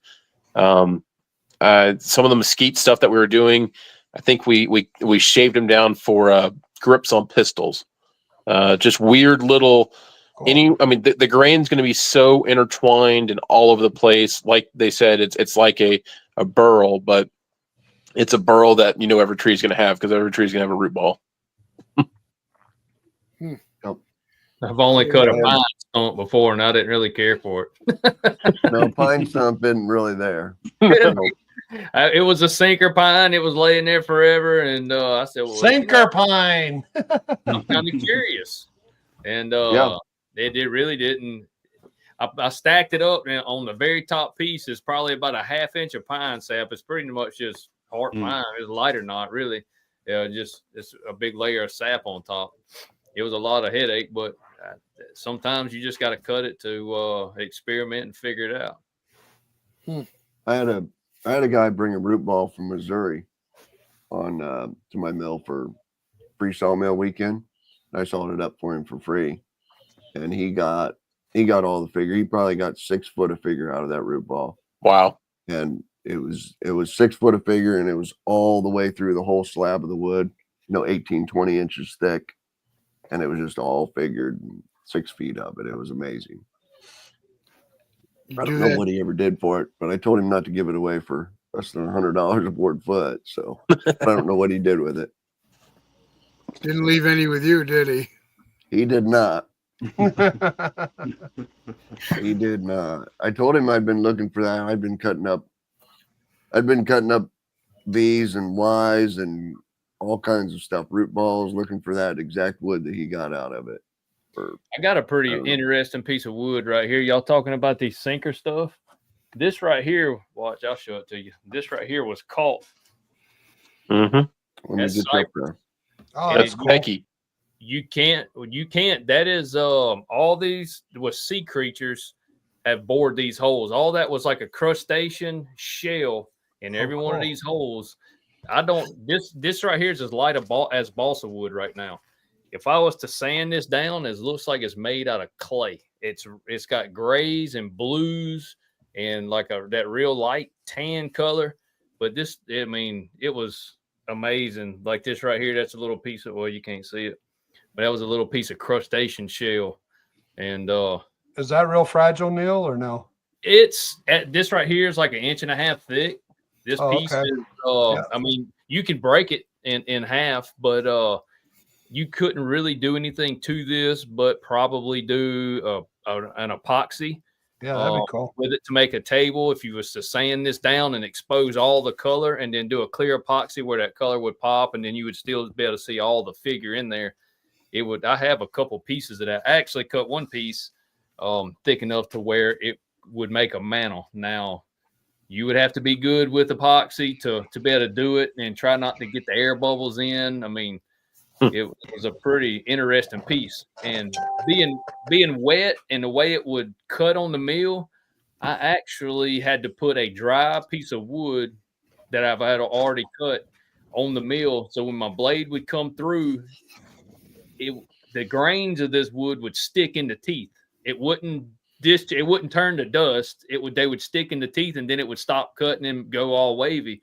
So I had to put a piece of dry pine after when my blade would go through that log, then it would go through the pine and cut that pine, and it would take all that wood out of that blade so it would continue to cut. It was kind of something I've never cut before, and I have one log that was caught last year from some guys that work offshore, and I'm kind of anxious to cut it. It ain't as big as that one, but I'm kind of curious. That's neat. So it smells like gunpowder too. I don't know why, but it smells just like gunpowder burn. I was going to ask you, what does it smell like? It does. It does smell just like burnt gunpowder after you cut it. So I guess I'm not the only one, because I always smell wood after I cut it. I want to say, oh yeah, smells like. Oh, that smells like ass. Oh, that smells pretty good. So Craig, you cut tumbleweed out there where you are? No, not really. They're not that big. Oh, okay. You're awful quiet today, mister. What? Just enjoying the view. Well, you can add some stuff in here. You got anything to add? I can add. What you got? I've cut some oak that's looked like that, Neil. Oak? Yeah. Yeah, I cut some oak that looked just like that. Huh. Yeah, I wish I had the other piece. I got another piece out in my shop that I actually sanded and oiled, and it shows them colors. And it looks like it's made out of modeling clay. It's the wildest thing. I've never cut any wood like that before. Milling white oak. Makes me want to drink. Yeah, it smells kind of like a wine. I mean, I like the way white oak smells. Yeah. Smells better than water oak. Lumber, milling any lumber makes me want to drink. I don't know what. No, white oak smells sweet. It does smell. It does have a sweet smell to it. I like it. So, all right. So we've got the logs. We got the logs out of the woods. We've got the logs to the mill.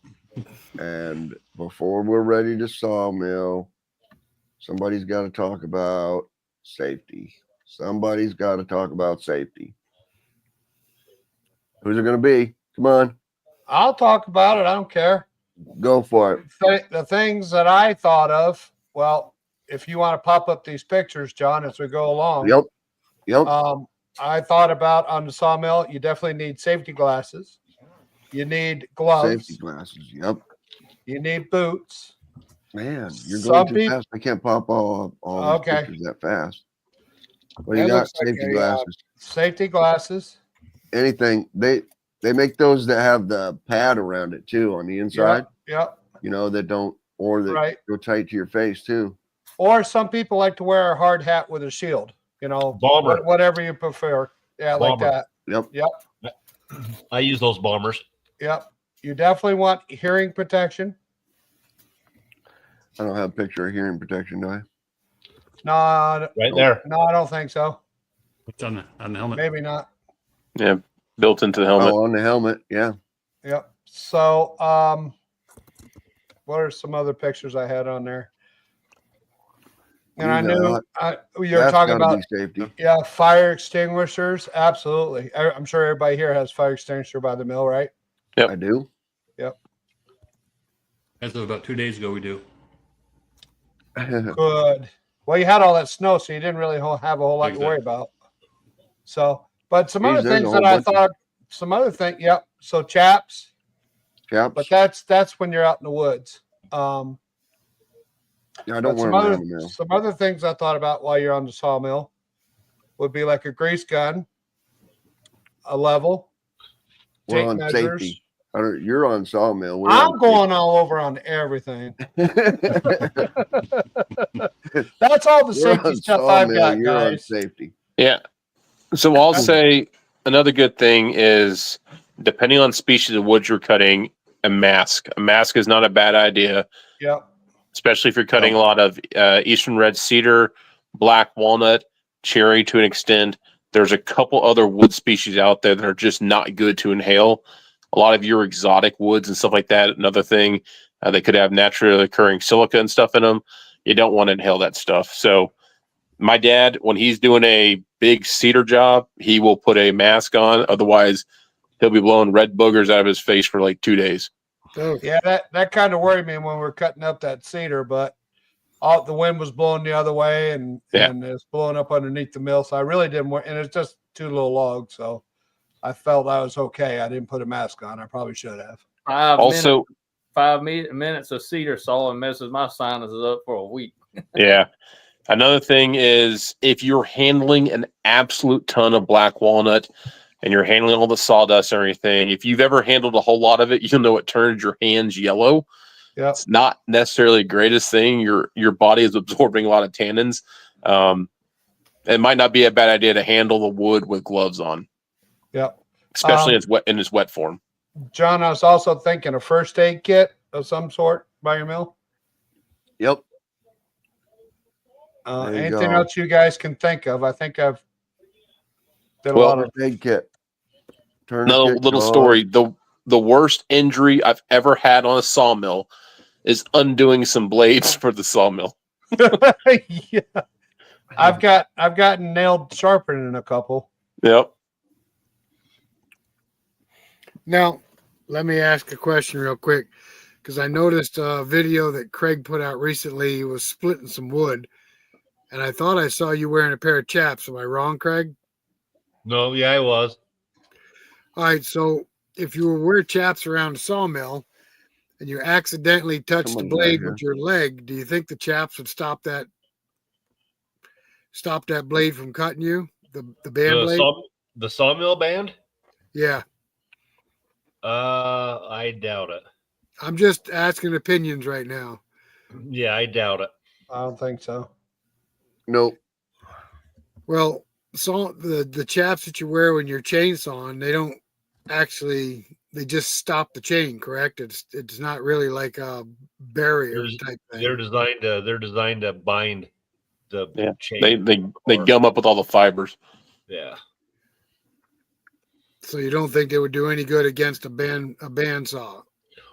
I would if I Sorry. would want them there. If not, I would rather have something than. I'm just curious. Yeah. I don't wear chaps around the mill, but I was wearing them because I was bucking logs and doing my splitting. I usually don't wear chaps on my mill. Gotcha. So, Thomas, Vic asked, did someone say black locust is toxic? So black walnut is high in tannic acids, and I know it can definitely be dangerous to animals. The Amish up the road, they lost 2 horses in one night because they put black walnut sawdust out there. Black locust, also, if you've ever made fence posts at a black locust, they'll outlive us all. They'll be there for 60 plus years and everything. I don't know off the top of my head, but I would assume there's something in black locust that's probably not good for us. Probably in any of it, to be truthful Yeah. with you. So, also, Rick, Steve asked, can he talk about people who buy your wood? Yeah, where do you find people to, in other words, how do you market your wood? I think that question right there is the $1 million question, because if we get logs and you get a sawmill and you're successful in cutting stuff, how do you get rid of your wood? How do you find a buyer? We use Marketplace. That's been very successful for us, but I know there's been others on this forum that Marketplace does not work for. Correct. Anybody else got ideas? You just put that one up. Craigslist is also another good one. And one thing that, and I will do a video on this, as far as marketing goes, I used to sit around and wait on orders, wait for people to call. I would have logs rot. Cut whatever you're going to cut. Say a bundle of 2x4s. I usually put 50 or 60 in a bundle, whatever links you need.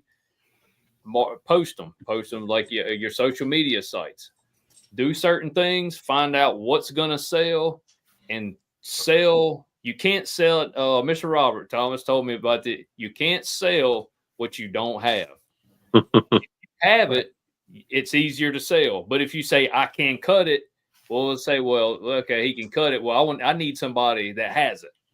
You know, Right. they're going to look for somebody else. If you need your product there, and you'll kind of fine tune in your area what is selling and what sells the best, and that's kind of what I've learned.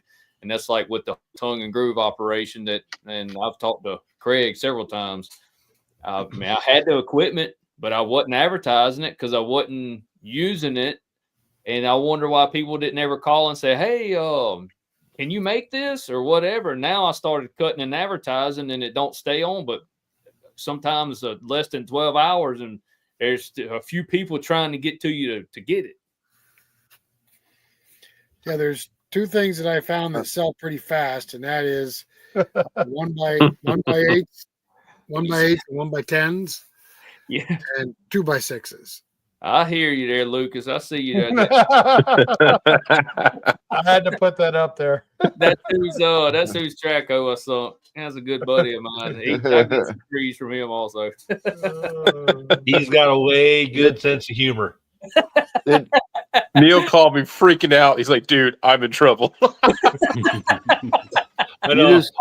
I was talking to him. He's like, dude, I got to call you back. Hold on. I was in a 9-line bind, son.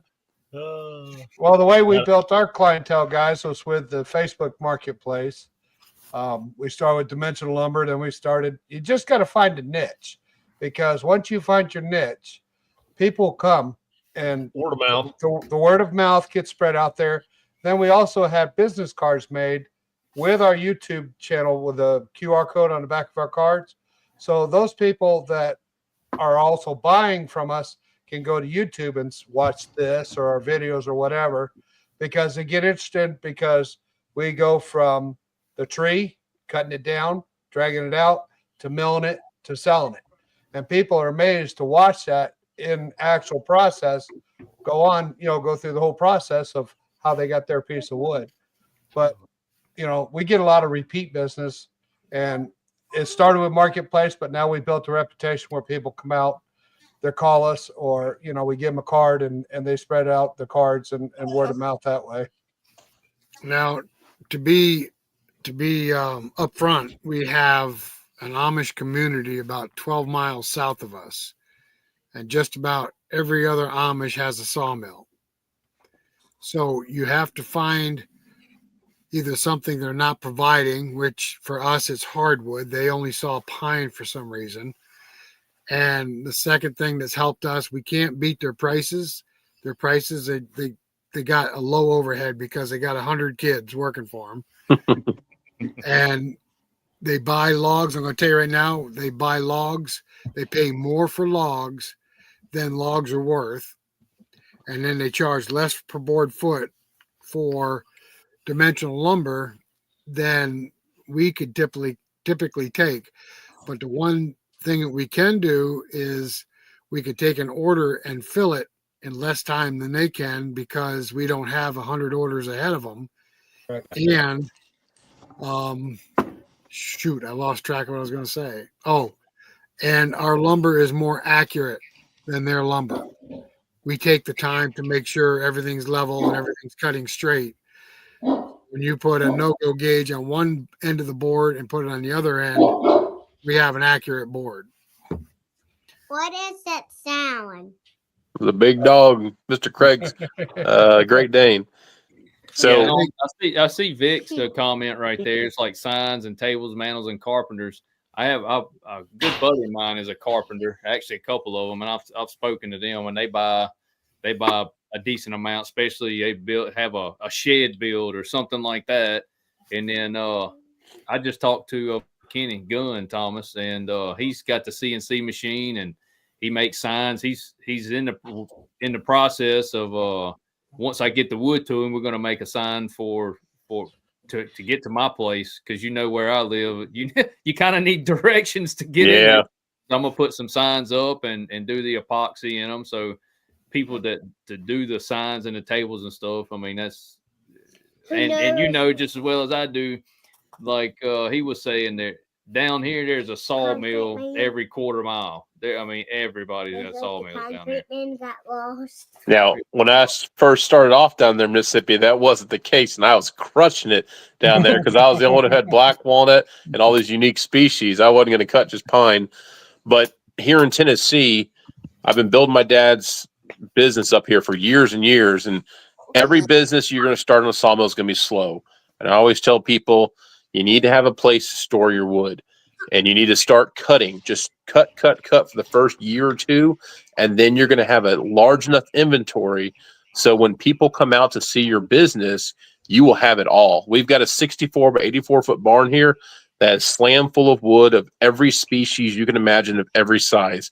No one within probably 100 miles of where we live here in Tennessee has anything close to what we have. I mean, we typically carry about 30 species on hand, from scrap boards to slabs that are 30 plus inches wide, 12 foot long. We have a little bit of everything, every species you can imagine. I focus on the unique cuts of woods, and we'll post those on Marketplace, stuff like that. My dad does more of the dimensional cutting woods, and he gets orders all the time. His orders are probably more consistent. There's more people looking for structural lumber, heating grade lumber, and stuff like that. But the people who buy the specialty cut wood, you get more per board foot in a specialty cut wood.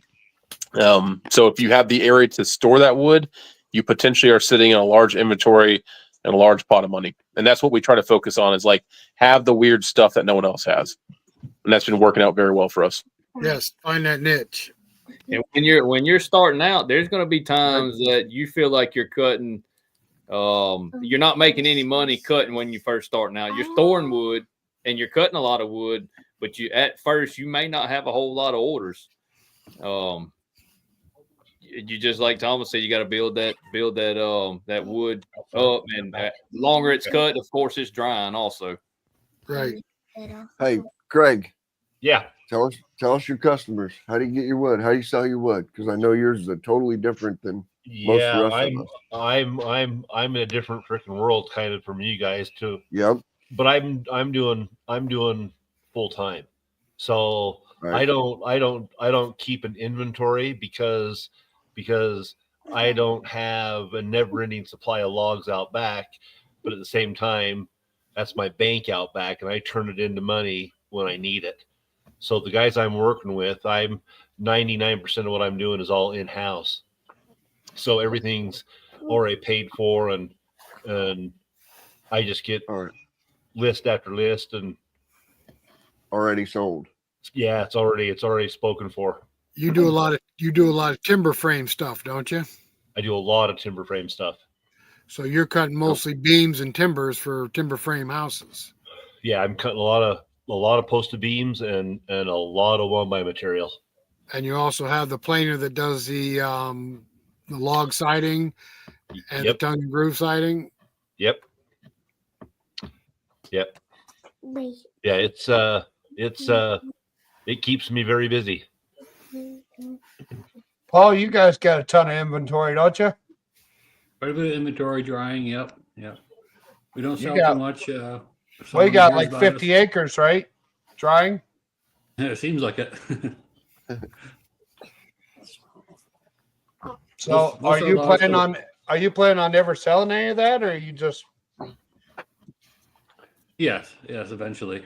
okay? A lot of the stuff we cut early on were thicker slabs, so they need some time to dry.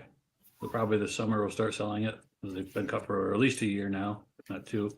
Well, you got quite a bit of dimensional lumber too, though, don't you? Not really. Most of the dimensional stuff we cut is to order, and we try to Oh, get is out it? of here. Yeah. Okay. We have a lot of 5-quarter hardwood that we keep for ourselves. Cherry. But dimensional pine, we want to get in and out before the bugs get to it.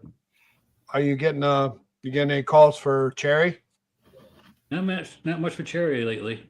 Huh. That's one of our main sellers is cherry.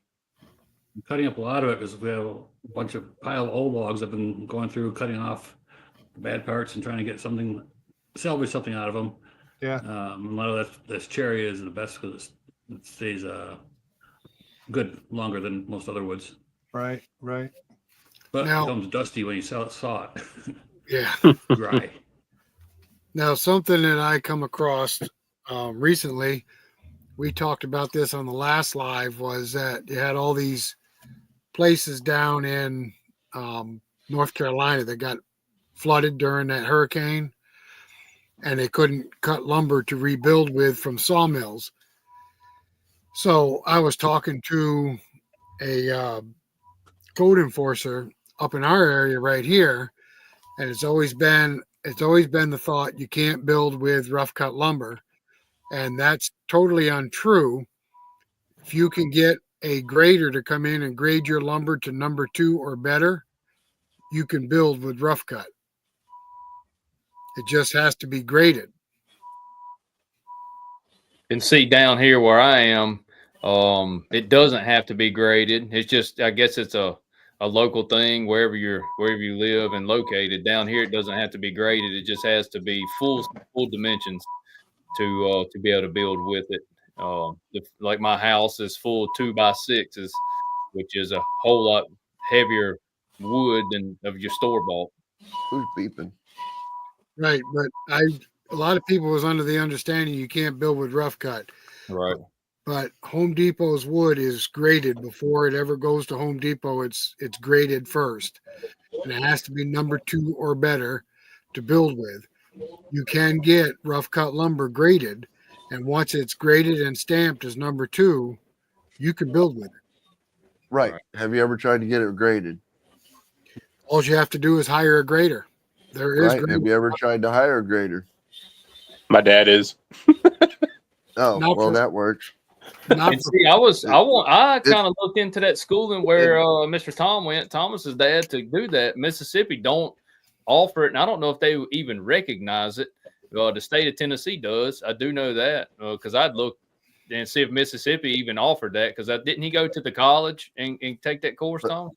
He did it somewhere here locally. I don't know exactly where. It was hosted by the Department of Agriculture of Tennessee, and it was I don't know. I think it was a couple-day long course or something like that. Real easy, and it was just grading essentially studs and stuff like that. I mean, some basic structural wood, and he's only sold graded lumber a handful of times. Most people are going to be building barns and stuff like that. Not too many people are going to use it to build homes, but I mean, my house that we're rebuilding here, we added a 600 square foot addition to the house. That's all wood that we cut. And then I vaulted all of our ceilings. And again, we cut every bit of that wood. I've probably put 400 sticks of 2x4, 2x6s and stuff like that on our house that I cut all myself. Okay, so the question we have up right now from Joseph. So do you all have acreage to go with your sawmills? Well, Joseph, you know Tim and I have acreage. Paul and Andy have acreage. Neil buys your logs, right, Neil? I do. I have woods on there, but the stuff, if I'm gonna mill off of my property, the way I look at it, if I'm gonna mill logs off of my place, I'm gonna mill it for me. I'm not cutting my woods down to turn, you know what I mean, to sell. Right. I got cypress on mine. I got juniper and stuff like that. But that's the way I do it. But yeah, I buy most of my logs. Thomas? We've got about 300 acres here. Like Neil said, I don't cut logs off of my property for the most part. I do go through my property when storms come through, and I'll take trees out that way. I will, from time to time, if we have a hard job or something unique and I need to go, say, clear a trail, I'll see if I can find that species of trail there or wood there. But for the most part, we get our logs from the local area. We've got a pretty good setup with some of the state parks and stuff like that too in the local area. John? I got 20 acres of dead oak that I'll gladly harvest. and then also manage it too. You know, there's a fine line between two giant oak trees growing healthy and not growing healthy. And I don't mind taking out an oak tree in my woods if it's causing another tree to grow unhealthy or causing a cherry to grow unhealthy. I got a stand of walnut that I'm not willing to harvest yet. It's not quite big enough, but most of mine is neighbors' logs. The Nature Conservancy, believe it or not, has let me in there. They're creating a oak savanna. So they want all the walnut out. They want all the cherry out. They want all the white pine out. And they want fire breaks put in. So I can go in there and get the fire breaks and walnut and cherry out of there. But most of mine's neighbors. So it's or logger leftovers too is a good place to get your logs from. Yeah. You know, we had 175 acres logged right near us and some other property logged right near us.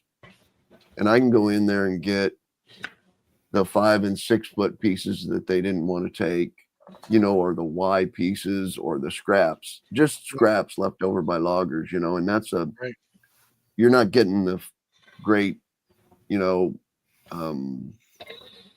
veneer white oak logs, you know, that they're taking, but you're getting the scraps. In a small sawmill, you know, you can make a 2-inch live edge slab out of a scrap piece of wood that looks really, really nice. Yep.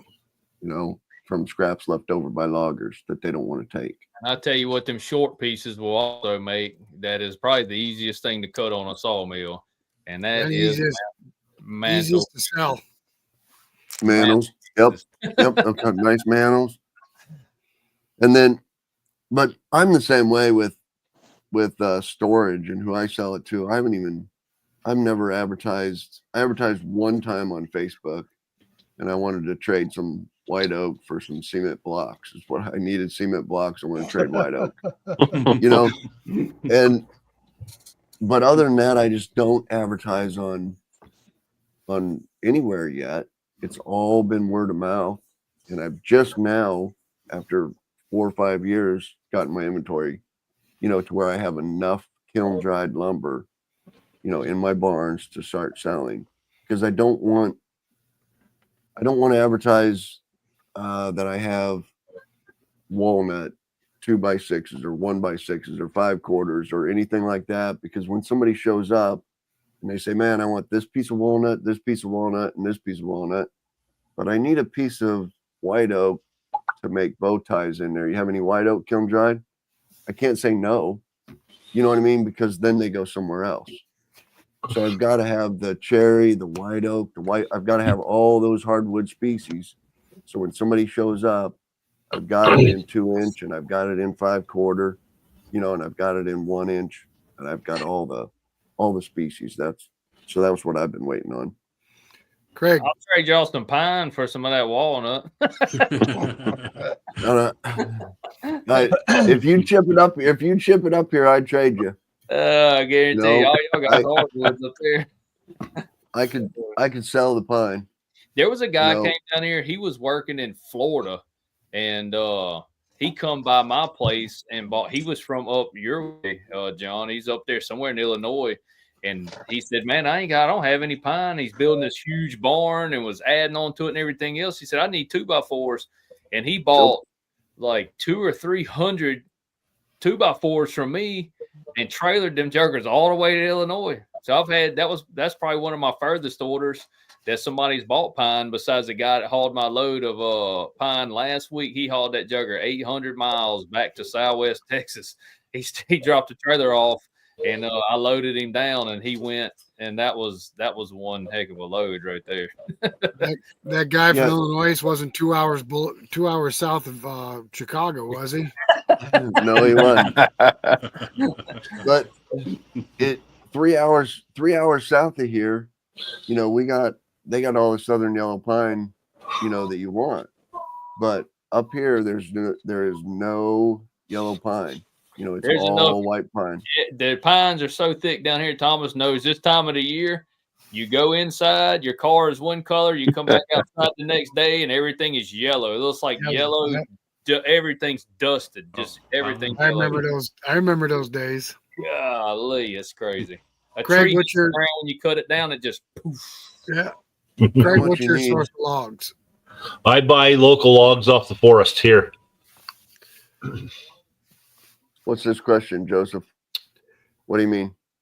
How much money you need, or how much lumber you need to sell it efficiently? Joseph has been trying to get into the sawmill business now for probably 3 or 4 years. He's been a follower of ours. He's been one of our subscribers for years. He's got enough money saved up to buy a sawmill, and he only has 0.9 acres of property. How many logs and what kind of logs do you have on your property, if any at all, to get you started? Maybe Western Illinois. That's what it says. Western Illinois, Joseph. There you go. Yeah, maybe you need to contact John. Get up with John. Yep, drive 2 hours east. Drive 2 hours east and drive to look me up. Drive to Donovan, Illinois, and I'll run you around the whole business. Let you run the sawmill, all of it. You can saw up some lumber right here. There you go. Like, you can take it home with you. You can take it home with you. You can saw up a log and take it home with you. There you go. Whatever you want to do. I don't think the acreage is so much a problem No. starting a sawmill business, because there's guys around here, you can have a half an acre. As long as you got enough place to put a sawmill and stack a little wood, you can find a log source. Neil, you got that guy going right on the way to your house or anything. He has like a little Norwood mill on like a half acre, like you were saying, and he stays busy just cutting pine. He's done grown. That shed has done got a lot nicer. He's got enough area where he parks his vehicles beside his house, and his mini X is in under the pole barn with the sawmill.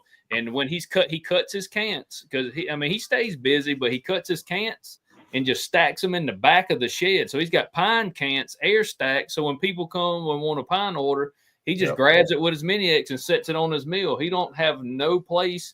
He can set it probably a 20-foot car trailer load, maybe 2 in the spare area he's got in his yard. He's cutting this smart. That's pretty smart, his, because he's getting the bark off of there so it doesn't get the bugs. And he's stacking them up out of the weather. He's cutting this in his front yard, like literally his house. Then off to the left or to the right side is this little shed. I mean, he's got to be. He might be on a freaking a third of an acre. I don't know. He doesn't have much. It's probably a half an acre. His house. He's got a shop, and then his sawmill shed's probably 20 by 30 or 20 by 40.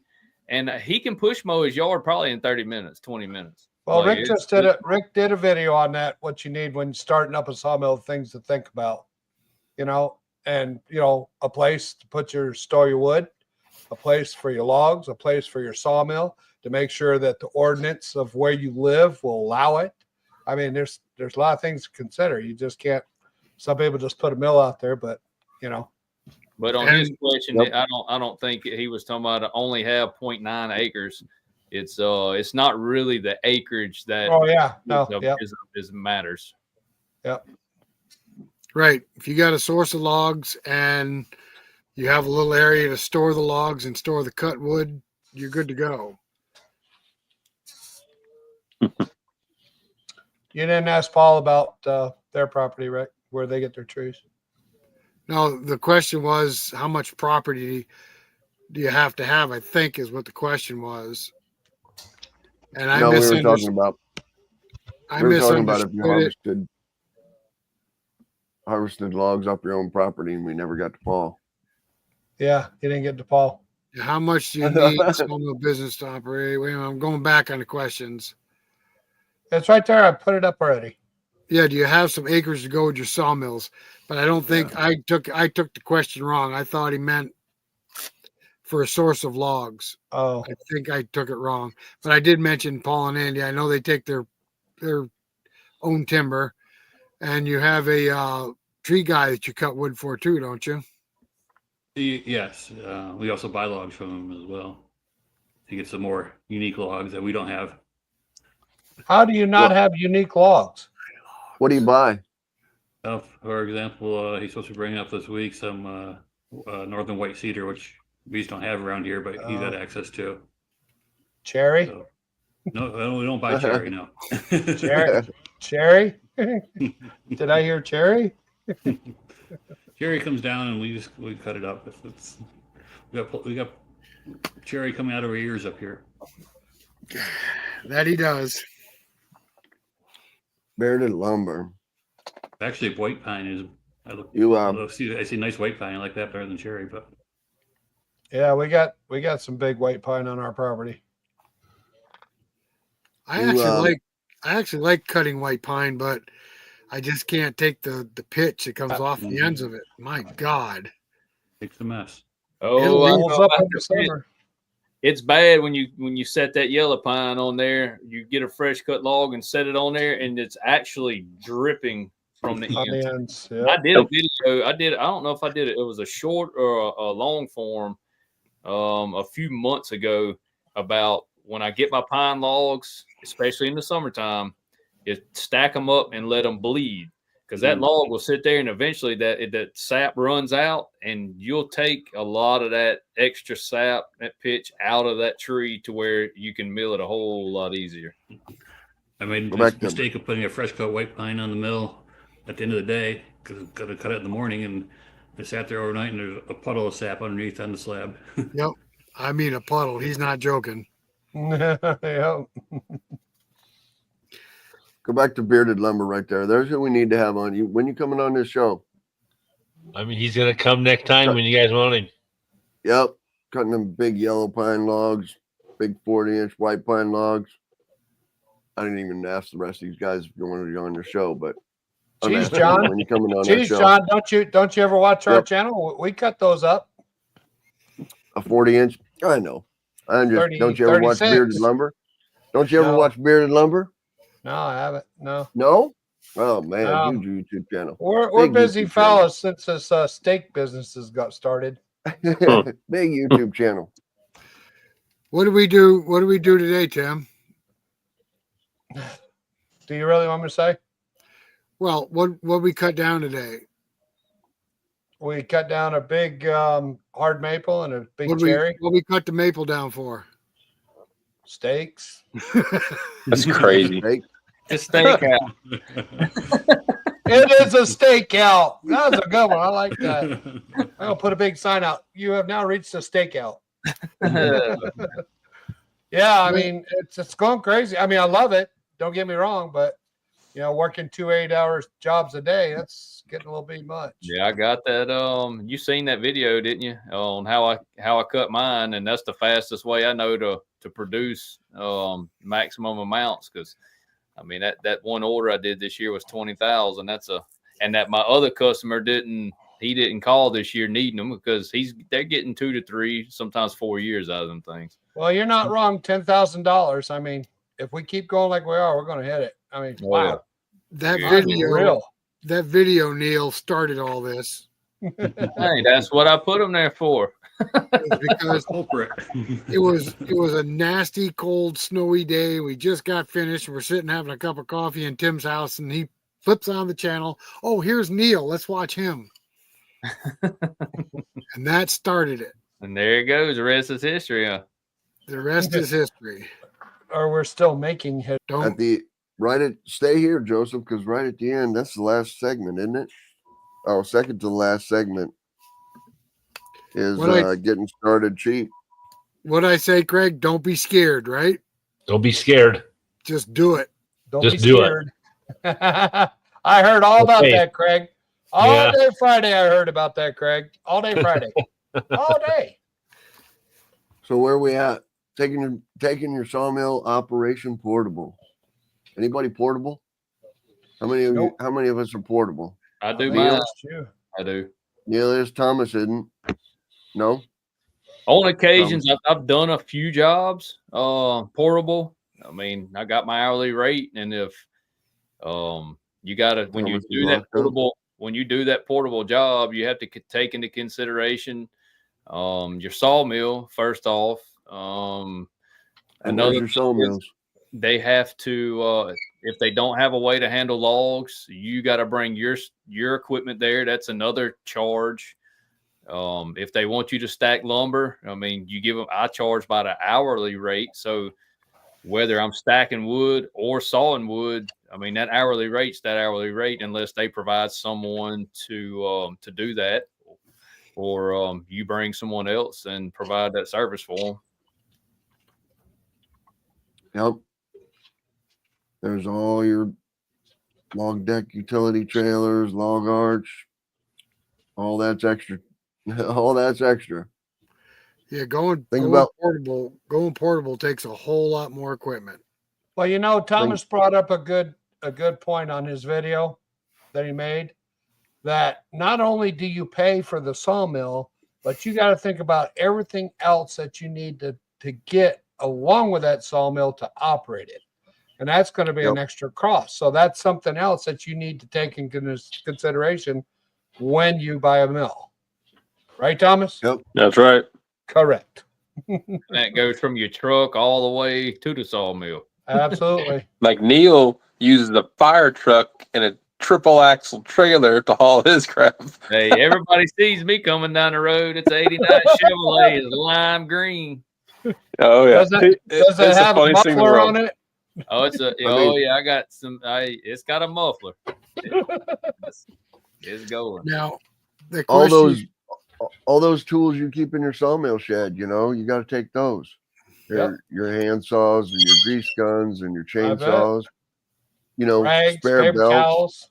all that, blade sharpeners, rags, tire, air pump. You're gonna have a flat tire sometime. I like this one, zip ties. Zip ties and baling wire. Yeah, I got a funny, quick little story about the night before I did the sawmill show in Mississippi. Neil and my buddies. What the heck's his name? Jack. Jack. Yeah. So Jack, he said he calls me up at 9:00 at night. Now the next morning we're doing a sawmill show. He calls me at 9:00 at night. He's like, "Hey, can I have you come help me? I just blew up a tire in Hurley, Mississippi." I said, "Sure. What can I do to help?" So I drive down there, and when I go down there, I'm like, "Are you kidding me?" So he has a 14,000-pound trailer. I kid you not, he had over 20,000 pounds of logs on that trailer. 20,000 pounds of logs on there. It was ridiculous. And he has this little battery-powered little air pump thing trying to pump up one tire, which because he just found out his tires only had 30 PSI in them, which would have like 60 plus.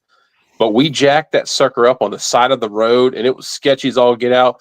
And then we got spare tires because he didn't have any spare tires with him. So you got to bring a spare tire. And we got him to limp back home. And it was so sketchy. I'm like, Jack, quit loading 20,000 pounds on a 14,000 pound trailer. Luckily, I had two 10,000-pound jacks with me. Yeah. Wow.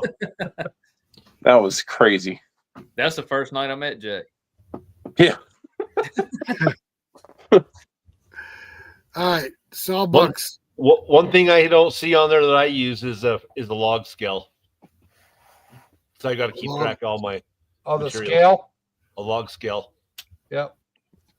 Yeah, when you're buying logs, you have to have a log scale. Absolutely. Now, Sawbucks has got a statement up there. I don't understand it. I talked to one logger. He quoted $2 a board foot off the stump. That's buying logs, Sawbucks? And what kind of log are you talking about? Yeah, Scotch pine's a mess. Yep. I don't know anybody's ever cut one, though. I don't think they're big enough. Yeah, I've never cut one. Out of a yard. Vic, Three we got nice maples you boys can buy. we got plenty of maples, Vic. We might be talking to you about some locusts, though. Some locusts or Thinking about doing locust fence posts next year. It'll last forever. Well, we're thinking 2x2 and sharpen them like the stakes. oh, I don't want to hear this. Stop it. No, do not give him any locust. None. Zero. Zilch. Nada. Next. Well, it's black locust. It ain't honey locust. Honey locust, no one wants to touch that. What's that smell like? I don't know. It can't get past the thorns. Bed don't smell like honey. No, I don't think it does either. What Joseph say there, Rick? I just do it, Joseph. You're not getting any younger. It's been your dream for how many years? Just do it.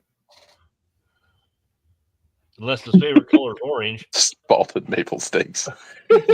I think those would probably fall apart when you pound on them, wouldn't they?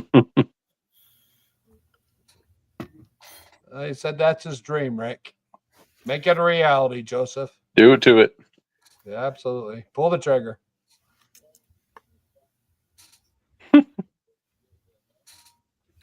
Looking for somebody who needs to keep Craig in line. He's Hogging all the hogging airtime. all the airtime. Yeah, well, Bearded Lumber, we try getting him talking, but he's awful quiet. He talks a lot when he's not on here. Yes. Yeah, I was going to say, you give him a call during the middle of the day. If you ain't got nobody to talk to, you call Craig. He will answer. I might. I don't know how he gets anything done. I get up sometimes at 4:30 in the morning Eastern time, and Craig dings me. Ding! What's going on? Go to Here you go, Joseph, right here. Set you up. Get you a, I wouldn't get you a chainsaw mill, but that's a cheap way. Get you a chainsaw. Just get you these top 10 things right here. Well, John, he's 73 years old. I don't think he For wants cheap. a chainsaw mill. He's already got those 10 things then, except for the chainsaw mill. Yeah. And then upgrade you to everybody's got it. Timber King's got the low price ones. Hudson Mill's got the low price ones. Woodmiser's got the low price ones. Yeah. You know, you can go with it. And there's other sawmill brands, and they all got the entry level sawmill. Get you one of those and go for it. Rick, Steve said hardwood logs. Boy, that seems kind of steep. Yeah. Let me look here. Let's Yeah, see. honey locust does burn hot. Yeah. Absolutely. What else? Oh, that's for the hobby sawmill. Wood trimmers. That's for the hobby sawmill Oh, stuff. let me get that one off there before Rick sees it. What's that? Nothing. Yeah, 100 black Very quick, locusts. Quiet, Thomas. I see it. Enough out of you, mister. I wish I could get my hands on some of that stuff. I don't have too much of it on my property here. Yeah, I No, don't have I it there. that I mentioned I got pine trees.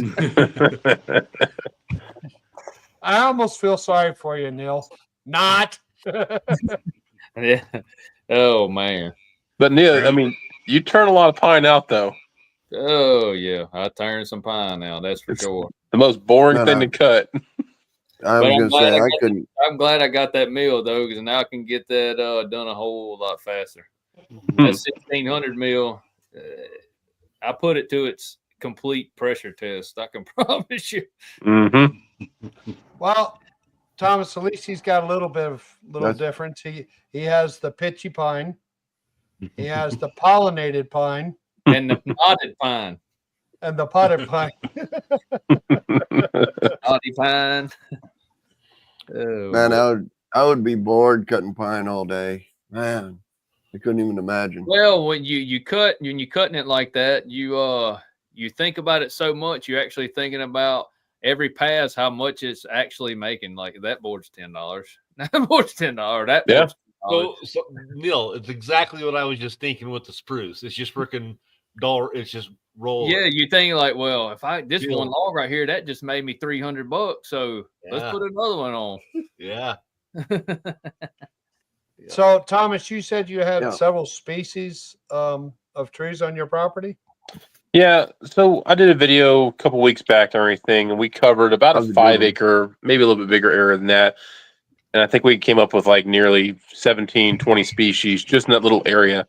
On our property alone, we probably have close to 30 different species of trees. We're in a very dense region when it comes to, species of trees and stuff like that. I mean, mostly hardwoods on our property. And I think in a video I said we have maybe 10, 15 pine trees total on our Right. 300 acres we have here. Wow. It's Yeah, crazy. Thomas has got some really pretty hardwood stands. This is nice. Yeah, Now, Right You- at the bath. do you guys get beech down there? tons of beech. Beech trees? Yeah. Yeah. Are you getting that fungus in them? No, luckily we're not getting that. The one thing that we're getting hit hard with right now, as I walk through the woods, I see a lot of ash trees that are dead because of the emerald boring beetle. What do they call it? Emerald ash beetle. Ash borer beetle. Yeah. I'm seeing a lot of sassafras trees that are dying off at a young age too, and I don't know why. No kidding. Yeah. Yeah. We usually start watching the ash. If they start showing signs of the beetle, we just get them down. So How big is utilize the sassafras? wood we can. I got 2 heads. How big is the sassafras, Diane? I would say it's about 8, 10-inch diameter. And it Is doesn't it- get is it much bigger than that. No, is it hollow in the center? Some of them, yeah. Yeah, a lot of mine. That's what'll happen is they'll just hollow out in the center and die. Now It's this all the Just ones sassafras. on the perimeter of like a field that I'm losing just weird ones. And I'm like, my son and I, we actually were walking the edge of the field today and we pushed over a dead one. And I'm just like, man, it's just so weird. Like they're kind of dying off. That's Now those I smell just like always root judge- beer, right? They do. It's sarsaparilla. Yep. Mm. You can chew on the leaves. The leaf we will used look to- like a turkey foot kind of. Yeah, when we lived down south, we used to chew on the roots. Mm-hmm. They were so good. I miss that. That's about Yeah, all I there's, miss about that. sassafras leaves have a glove, a left-handed mitten, a That's- right-handed mitten. that's and right. None. Yeah. And then nothing. Yep. But I just always chuck that up to that's what sassafras's purpose in nature, other than making root beer, because I'm sure good Lord intended for root beer. But other than that, their purpose is to get the middle fire going and keep it going, to take the fire to the middle level of the trees. So they're just a mid-range tree Yeah. that gets that fire up to the top of the trees to burn down the forest, and that's just their purpose in life. And that's it. I thought you was going to give us something educational. I was Really? waiting for That it. is- that is I'm sitting there educational. intrigued. I'm like, what? Oh, No, that's come on, real. That's John. their purpose. Come That's on. their purpose in nature. That's their John. purpose in nature. Somebody's got to burn down the forest. You and almost Sassafras got is in charge me of the middle. interested. Holy Yeah. cow. I'm telling you, I that's almost thought it. John had words of wisdom. I That know, is right? words of wisdom. I I'm saw telling you. Paul on the edge of his seat. That's rare. I see that comment Dave Frisbee just put on there. I agree with you on that. Building stuff that you would never would have went to the store and bought. You just cut it and build stuff. Yeah. So here's something interesting. It's happened to me down in Mississippi. I'm sure Neil's had. Well, I'm sure I'll had this. I've had someone ghost me before. I cut a job. They said they had to have it now, and then they just never show up to get it and everything. Well, just 2 weeks ago, my dad got ghosted for the second time he's ever been ghosted and everything. And I was like, because, that wood's now available, I decided to add a carport on the side of my house because he cut 37 25-foot long 2x8s, I believe, at a poplar. So I'm like, I'm going to build me a carport now. Well, I tell you what, I have changed the way I mill because of people doing that. Now, on a big order, say over $1,000, I'd like to get a down payment. And I used to say if they needed it in a hurry, I would just cut it, put it to the side, and never air stack it. Well, that has burnt me several times because that pine will mold on you, and it will mold on you very quick. And then you're stuck double handling that wood if you want to save it. I have just let it sit there for a few weeks and end up burning it. But now, if I will air stack a lot of stuff straight off the mill to save that, because that pine will it'll ruin on you pretty quick. Oh yeah, it gets that pink mold on it real quick. The humidity down here is just ridiculous. Thomas, Even you've up here, it heard of a takes a little longer, hackberry but- tree? Yes, it's interesting. On my 65-acre property, about 4 miles down the road, I've got a grove of probably 50 hackberry trees, and it's pretty weird. Oh, Well, they I've never smell cut like, one. okay. it's a real white wood. And Yeah. it's real non-distinct. It's kind of like cutting pine. You know What's what I it mean? smell like, Except it's John? harder. I got this thing about smelling wood now. What's it smell like? I do not know. It doesn't have. Okay. It's a Smells like plain, wood? It's a plain smelling wood. Yeah, it's a plain Smells smelling like- wood. There's no distinct Smells like smelling hack. in hackberry. The berries are edible on them if you find the little purple berries, but 3/4 of it is seed. So I it's do not have a like very- question for you, John. Very good. What does the sassafras smell like when it's burning? It does throw off a root beer smell. It does Okay. throw off a sarsaparilla smell. Sure. Okay. I love Not- burnt hickory and pecan. But the hackberry is a good burning wood too, but it's not a very good splitting. It's hard to split. And it's it's more stringy. Yeah, But it Jim's is a hot comment there. burn. That's pretty sad. Yeah, it is sad. That blight's hit everywhere. Really, I guess what they So- say, Rick, 10 years there won't be a sawable. Well, that's what they're Ash saying, tree. but we've got several ash trees in our property that has not been affected yet. So I'm keeping my hopes up.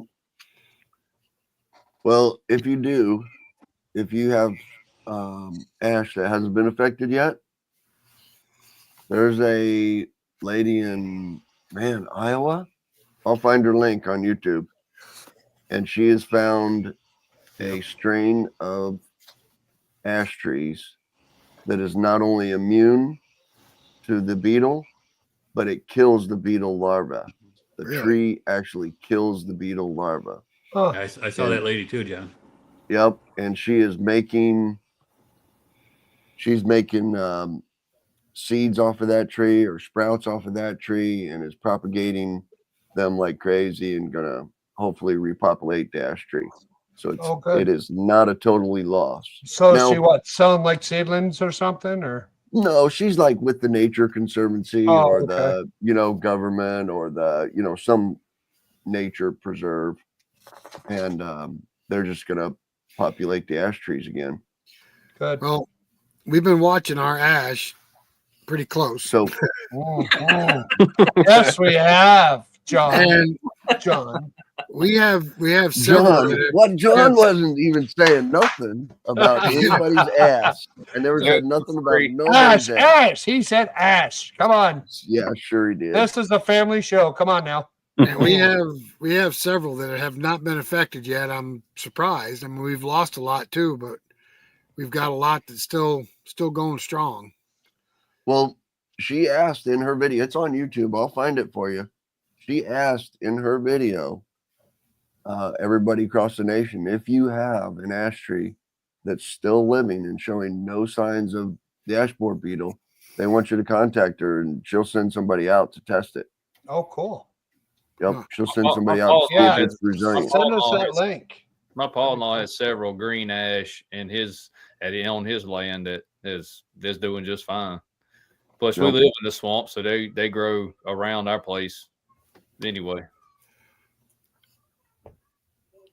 Yes, was- Lumberite, you are correct. You should Yeah. wear a respirator. Thomas has stated that several times. Yep. Probably wouldn't be a bad idea to have like a dust mask while you're sawing anyway. That'd probably be a real good idea. John, let's implement that for the next show. Everybody Dust wear a mask? dust mask. Everybody wear a dust mask. I've been looking for American chestnut trees. Might have found some on a mountaintop in Oneonta. Yeah, I've heard some recent stuff. There's a guy walking through the woods. So American chestnut can grow back from the rootstock, and over time, it's kind of gotten where it can come back. They're finding them in eastern Tennessee. I've heard of some in Georgia. Yeah, and just kind of all over the place. They're starting to come back, which is awesome. Right. And they're just the worry right now is that it takes so long for them to get mature and have Correct. seeds. You know. I think a So- mature tree is a 40-year-old tree. Yeah, I don't remember, but that's the problem that they're having now. They're getting, they're thinking, oh, they're coming back, and then in like 20 years, you know what I mean, they're starting to show signs of death, and they're like, Yep. man, We planted But- we planted a couple of chestnut trees that are supposed to be resilient, and I'll see if I can find it, Jim. they're not growing very fast though. No. Yeah, I planted several chestnut trees at my place. I got them from Native Nurseries. It's a tree nursery for Mossy Oak. It's all a sister company, like the Hunt and Camouflage. They're right here, based out of Mississippi, and I planted some of the blight-resistant chestnuts. And they tend to be doing fine, but that's where they get up and they're doing good, and the tops will kind of die back, and they're not old trees. They ain't 7-8 foot tall, and then the other stuff kind of take over, and they'll keep doing that. Yeah. The deer clean ours off. They'll sprout, get leaves on them, and then they're doing really well. They're probably 7-8 feet tall, and then the deer will come along one night and just clean all the leaves right off of them. They come right back. Native Nurseries provides them, and there's some stuff you can get them off Amazon. Them tree tubes, I've had very good luck with them tree tubes. I bought some. I think they're 5 feet tall, and then it lets your tree reach for that light through the top, and then it'll start making that canopy. And by the time they get up there, you know what I mean, they starting to get above your grazing line for the deer and the animals, and keeps the rabbits from chewing on them and deer rubbing on them and everything else. They just don't grow real fast though. No. I think somebody's sleeping. slow growers. That's right. All right, John, where are we? Thomas, wake up. I'm We here. are at Yawning. Rick's favorite part, right? You look like you're asleep. You look like you're asleep. Knock him on the Yeah. head. Go This is tink, Rick's tink, tink, favorite tink. part. Knock him on the head. There we go. Rick's favorite part. Rick's taking over. Maintaining your own equipment. Yep. Blade sharpening and schedule. Yeah, blade. I'm gonna tell you right now, if you buy a bandsaw mill, go ahead and lay the cash out to buy a blade sharpener. Yes. You can find somebody to sharpen them for you. We had some Amish that would do it for $7-8 a blade, but we ended up buying our own sharpeners and sharpen our own blades. It doesn't take that long, and we can really get the life out of a blade by sharpening it ourselves. Let's see, chainsaw mill. I didn't know chainsaw had to be. I just thought they had to have gas and oil. Sharp. No, that's a lie. That's a damn lie. Come on now. I've never did any maintenance on mine. I want to No. say on the blade sharpening schedule, I guess so to speak, to get the Yeah. most life out of your blade, when you start seeing that wood, your boards wave, that pass wave just a little bit, Yep. and you see your sawdust getting finer, go ahead and change that blade, because if you try to push, that's what you're essentially doing, pushing that dull blade through your log. You put a whole lot of extra stress on that blade, and with that blade will start cracking, and you will bust that blade. You might get it sharpened. You might get it sharpened 2 or 3 times, whereas if you go ahead and change that blade sooner rather than later, you might get 5 or 6 out of that same blade. Yeah, I got 3 in rotation that I use.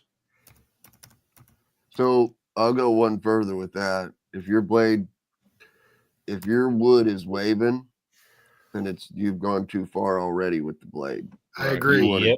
You want to change that blade before it starts waving, and that just takes experience. You'll feel it. You'll feel it not going as fast through that wood. When it's making a D flat, it needs to change.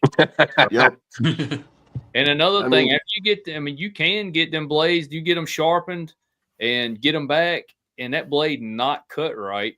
And I've had it do this where you get your blade back, it not cut right. I double tie wrap it so Mr. Robert can recheck it, and it still be set right and everything is still not cut right. Go ahead and break that blade and throw it to the side and save yourself some heartache, and so you can keep that best quality of lumber that you're kind of aiming for anyway. Right. I do the same. I do the same thing, Neil. I got a frowny face. I'll put a Sharpie on my mark on that band, and if it's got a frowny face on it, I don't bother with it.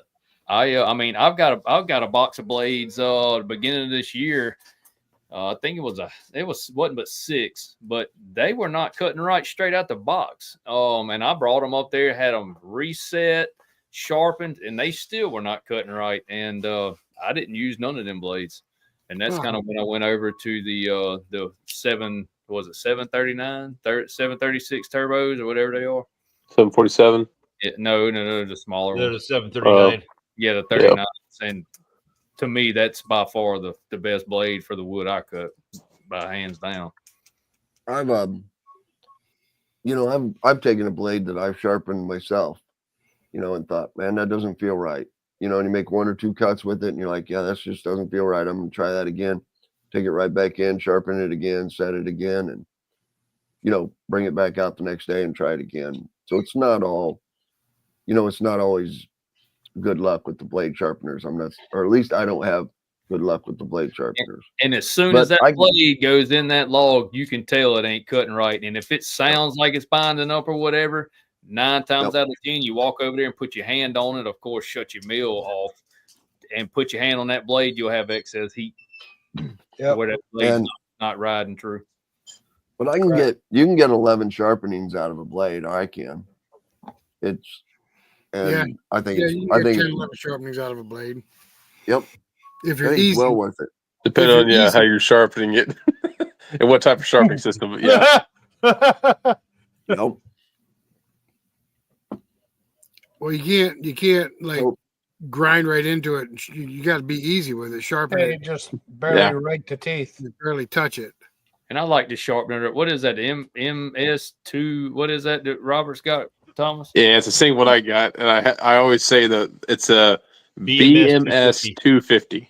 Yeah, and it's got the lube on there, and it keeps from heating that your teeth up on that blade, and they stay sharper a whole lot longer to me anyway. That's oil, isn't it, Thomas? It's a CBN wheel sharpener. You're using essentially mineral oil on it and everything. As long as you're running the same type of blade for all your blades or anything, you get that CBN wheel for it. And like you said, yes, you can get 10 sharpenings out of it. When we did it with the Cook's cat claw sharpener, first off, the blades were like a what were they? A 1030 blade. But the way we had the sharpener set up, it was set to 8 degrees. So we were essentially taking off 2 degrees off there. Anyways, we were only getting about 5 to 6 sharpenings per blade. But with the CBN wheel, with a light little touch of the face and everything, or the whole sweep of the blade and everything, you can get a whole lot more out of it. Now, doesn't the Cook's cat claw, doesn't that use a CBN wheel too? Nope, it uses a just like a grinding stone, and you shape the stone often, and you can change the degrees and everything. But a lot of times, Mr. Robert and I would run it about 8 degrees, and you can make everything sharpen with 8 degrees. That's why I'm at 8 degrees. Yep. I thought the cat claw used a CBN wheel. Nope, it's just a grinding stone. You can get different types. Drag style sharpener. Yep. It's like on the Woodland Mills one, Rick. Huh? It's like the one that's on the Woodland Mills one. Yeah, I looked at The it. Flatstone. Hudson had a cat claw sharpener they were going to sell. I looked at it. I thought it had a CBN wheel on it. Glad I didn't buy it. Yeah, I've got a pile of like maybe 45 blades I got to sharpen. And I've been putting it off. I got a ton of blades just sitting there. Question up there, Rick. I hate that. Let's see. Cutting down 2x material down to 2x4s and 2x6s. All I have is 2x8s and bigger. So I cut a bunch down, all Western red cedar. I did 109 2x4s. Why would it is Western red cedar aromatic? Isn't that an aromatic wood? It's quasi aromatic. Western, yeah. It smells good all the time. That's what my house is sided in. Hey, Rick, ask Thomas about what you were doing with the red cedar. What do you mean? What was I doing with it? Saving it. That's dust. Oh, the dust. Yeah. I put a bag on the outshoot of the sawmill and collected all the sawdust. Smells really good. I'm gonna put it in a baggie and sell it for $1 a bag. We actually did do that. Is there any liability? I don't know. I mean, we had people, we would sell them like, they said, "Hey, can I have some cedar sawdust?" And we said, "Yeah." They said, "How much?" And we said, $1. I don't know. There's some number out there. TSC sells 4 little bags for $10. I had some folks buy some pinyon pine sawdust from me, and their girls stuffed their pantyhose. They stuffed the sawdust in their pantyhose and laid them on their heat vents at night in the winter. There you go. Huh. So my old building that I had there in Mississippi, I had some gaps in the floor, and I was talking to Mr. Robert, and like, "What do you do to fill in these gaps?" And he's like, "Well, there's this stuff you can get, and you mix it with sawdust, and you fill the gaps with it." So I use cedar sawdust to fill all the gaps in my floor. Keeps mice out. It kept everything out. Well, we were lumberite, yes. Yep. We were sawing. I was sawing at Eastern red cedar, and I stuck a feed bag on the end of the chute. And I was collecting the sawdust. I got a half a bag of sawdust, and I'm gonna put it in baggies and stick it in the crafter's box for $1 a bag. There you go. I don't see why it wouldn't sell. Put it in there for There's a question for you. Yep, Craig's aren't. Craig, wake up. Craig. Yep, I said yes. Okay. I hear you. Yeah, my thought is if I could run them all the time, I would. But they're super fun bands. They cut laser straight, and they're just more money. I try not to get too used to them. I gotta hide them. Can they be less money in the long run? You get more life. It depends on what you're doing. I mean, I save them for special stuff where I don't want to mess around and guess, because I can't recut something. If I cut a 12 by 12 that's 11 7/8, when I have to have a crucial cut, I use carbide bands. I don't think Craig likes to be under the gun like that. He's getting a little nervous. You know, I can't get a straight answer on these carbide blades out of anybody, even Joe Main.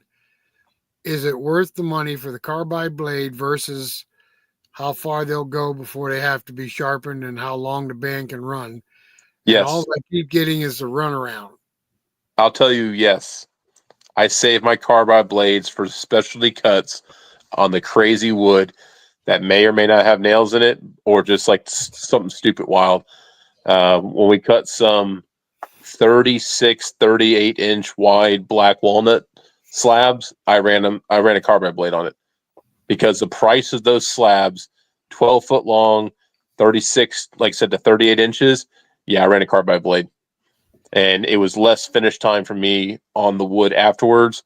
Totally worth it because my price per cut on those blades, I'd make my money back on one tree, easily buying 10 carbide blades. But it's not worth it if you're doing pine No, steaks all day. no. You know what I No, mean? I only used Right. it when I was That's cutting crazy hard wood that Right. is crazy expensive. Right.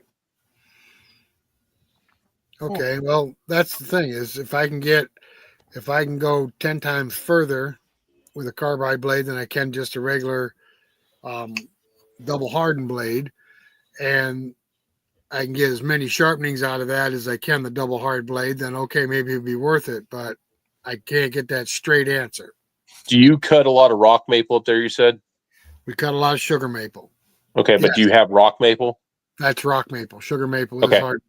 If Hard if maple, you've got some 30-inch, hard maple up there, save those slabs, and I would do it.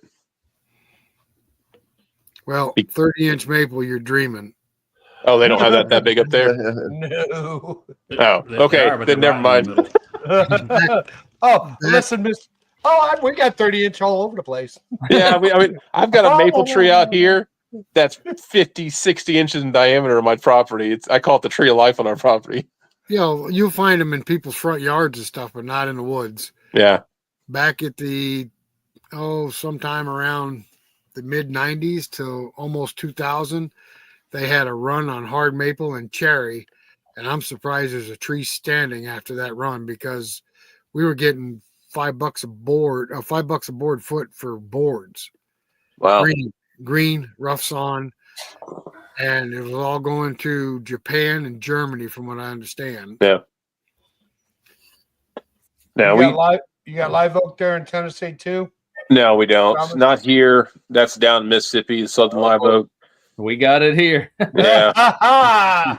There ain't no market for it unless you're building ships. That buddy, there's some trees in there's some trees in my parents' yard that I'm gonna easily say 7, 8 feet, 10 feet across. I mean, that's nothing. But of course, it's usually 3 or 4 different pieces that all come together to make it that big. Right. But yeah, they're gigantic. Yeah, we saw a maple tree cut down in somebody's yard, and God, I don't even know how they cut it because it had to be 6 foot diameter, right, Tim? Remember the one there in the triangle? Yeah. And they had all kinds of people trying to take pieces and parts of that tree, and I don't know whatever happened to it. It was huge. We just thought they were sitting on it to sell it, but I don't know. Yeah, that was biggest maple I ever saw. Hey, where'd our coordinator go? He left. Paul, you've been awful quiet tonight. Yeah, long day. Tired. You poor thing. Well, guys, it's 10:38. We're way past the 2-hour mark. What do you think? Sun's down in Utah. What's that mean? It means you got to get up in a couple hours, right, Craig? Yeah, I get up early, dude. It's Easter tomorrow. Today I gotta hide eggs. you text Oh man, Tim, yeah. Neil, you text Tim or somebody today. I'll see you at 7, 6:30. 6:30. 6:30. We meet at 7:30, And Tim's like, "Oh, they're on Central Time." I said, "That's stupid."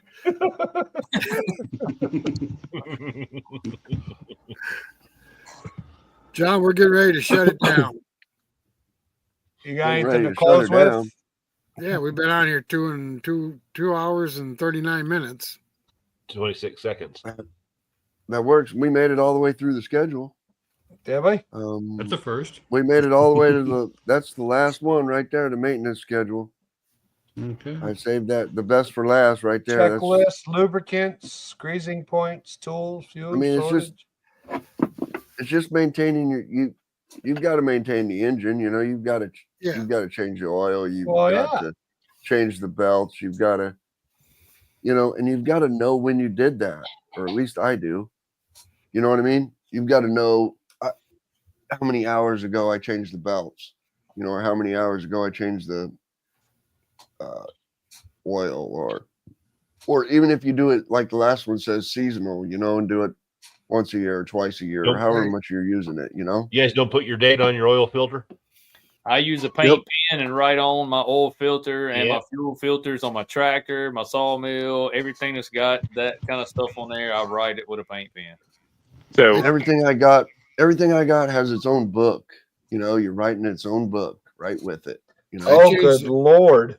I change the oil in my chainsaw every time I fill it with gas. So here's something funny. I can never remember what fuel filter or what oil or whatever it is. So if I just do a YouTube video on it, I can research my own crap to figure out what I need to do to change it next time. So I know what the part number is for my fuel filter in my truck. I know what all my oil filters are, all my tractors, and because I do videos on it, and that's how I remember my stuff. So someone asks me, I'm like, "Oh yeah, just watch this video. I know everything." That's exactly what you do when I ask you, hold on a second, let me look. Yeah, I'll send you a video. I don't remember. How many times have I asked you about the band wheel belts? What Oh size yeah, are that one, or what's the belt we use for the drive belt and everything? I'm like, I got a video on that. It'll tell you the number. The BX93, whatever. Actually, that's pretty smart if you think about it. Uh-huh. Why did you start a YouTube channel? Well, so I could remember the belt numbers and the oil filter Part numbers of it. of my equipment. Because a lot of times I will do a video where like, okay, I'm doing the seasonal maintenance, so I can also figure out when the last time I changed the oil on my damn thing. Yeah. Well, thank you, Bearded Lumber. I'm still sitting here in awe thinking that Dan Sawfish burned bags of cedar chips. I compost my cedar. I talked to Craig about that the other day. Them shavings, and I started running that planer and the shaper and all that stuff, and that worked out pretty good. Already got it all pre-sold. Yeah. Nice. To the same kind of people that you sold yours to. Attaboy. Very good. Very good. I'll send you an email, Bearded Lumber. You send me an email, and we'll get you on here 1 month. Absolutely. Whether these guys want you on or not. No, these guys are good guys. Erik and Matthew are super good guys. Yeah. Love to have them on as a guest. What happened, John? What happened? Carolinas. What happened to your veteran guy, John? Oh man, he never showed up. He had a client that he had built some kits for. They had some weather and some trees come down, and they was a older couple. And he went out to help them clear the trees off their property that fallen down. What do you consider? He'll come back. He'll be on next month. What do you consider older couple? Like your age. That's a good answer. Good answer. Craig, you just buried that hatchet, pal. Sorry. Hey, Tim. No. Next time you Good call, answer. hey Rick, I got a problem. Oh, wait a minute, I'm too old. Click. Hey, Tim. Yeah. Throw Craig the log man back up there real quick. Let me find him. Hang on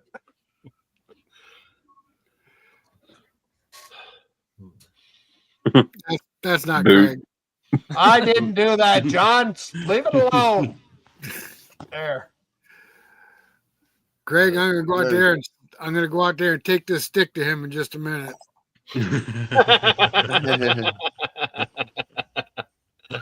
Oh, be kind to him. Poor guy. Well, he's not sitting in snow right now. That's a good thing. Good. I like him. So does your wife, obviously. Yeah. She does. She thought it was funny. She thought it was cute. She's like, oh, those are some nice guys. Well, All right. Anybody else got anything last to add before we get out of here? Thank Happy you, Easter. everybody. Happy Easter. Sure. and we appreciate everybody that joined us tonight. We really do. We like these Great. discussions. Great show, guys. Appreciate everybody being on. And if you like Thanks for Thomas taking and the time. Neil, they'll be with us every month now. All right. Very good. All right, guys. So we're going to call it a night. Stick around for a minute, guys. Don't go anywhere, okay? All right. Good All work. right, Dan, have a great night. And everybody else. All right, Good night. guys. Happy We'll see Easter. you later. Happy ya. Easter. Later, guys. We want to thank everybody for stopping by the show tonight. And remember, it's the third Saturday of every month that we all gather and are on the show. See you later, guys.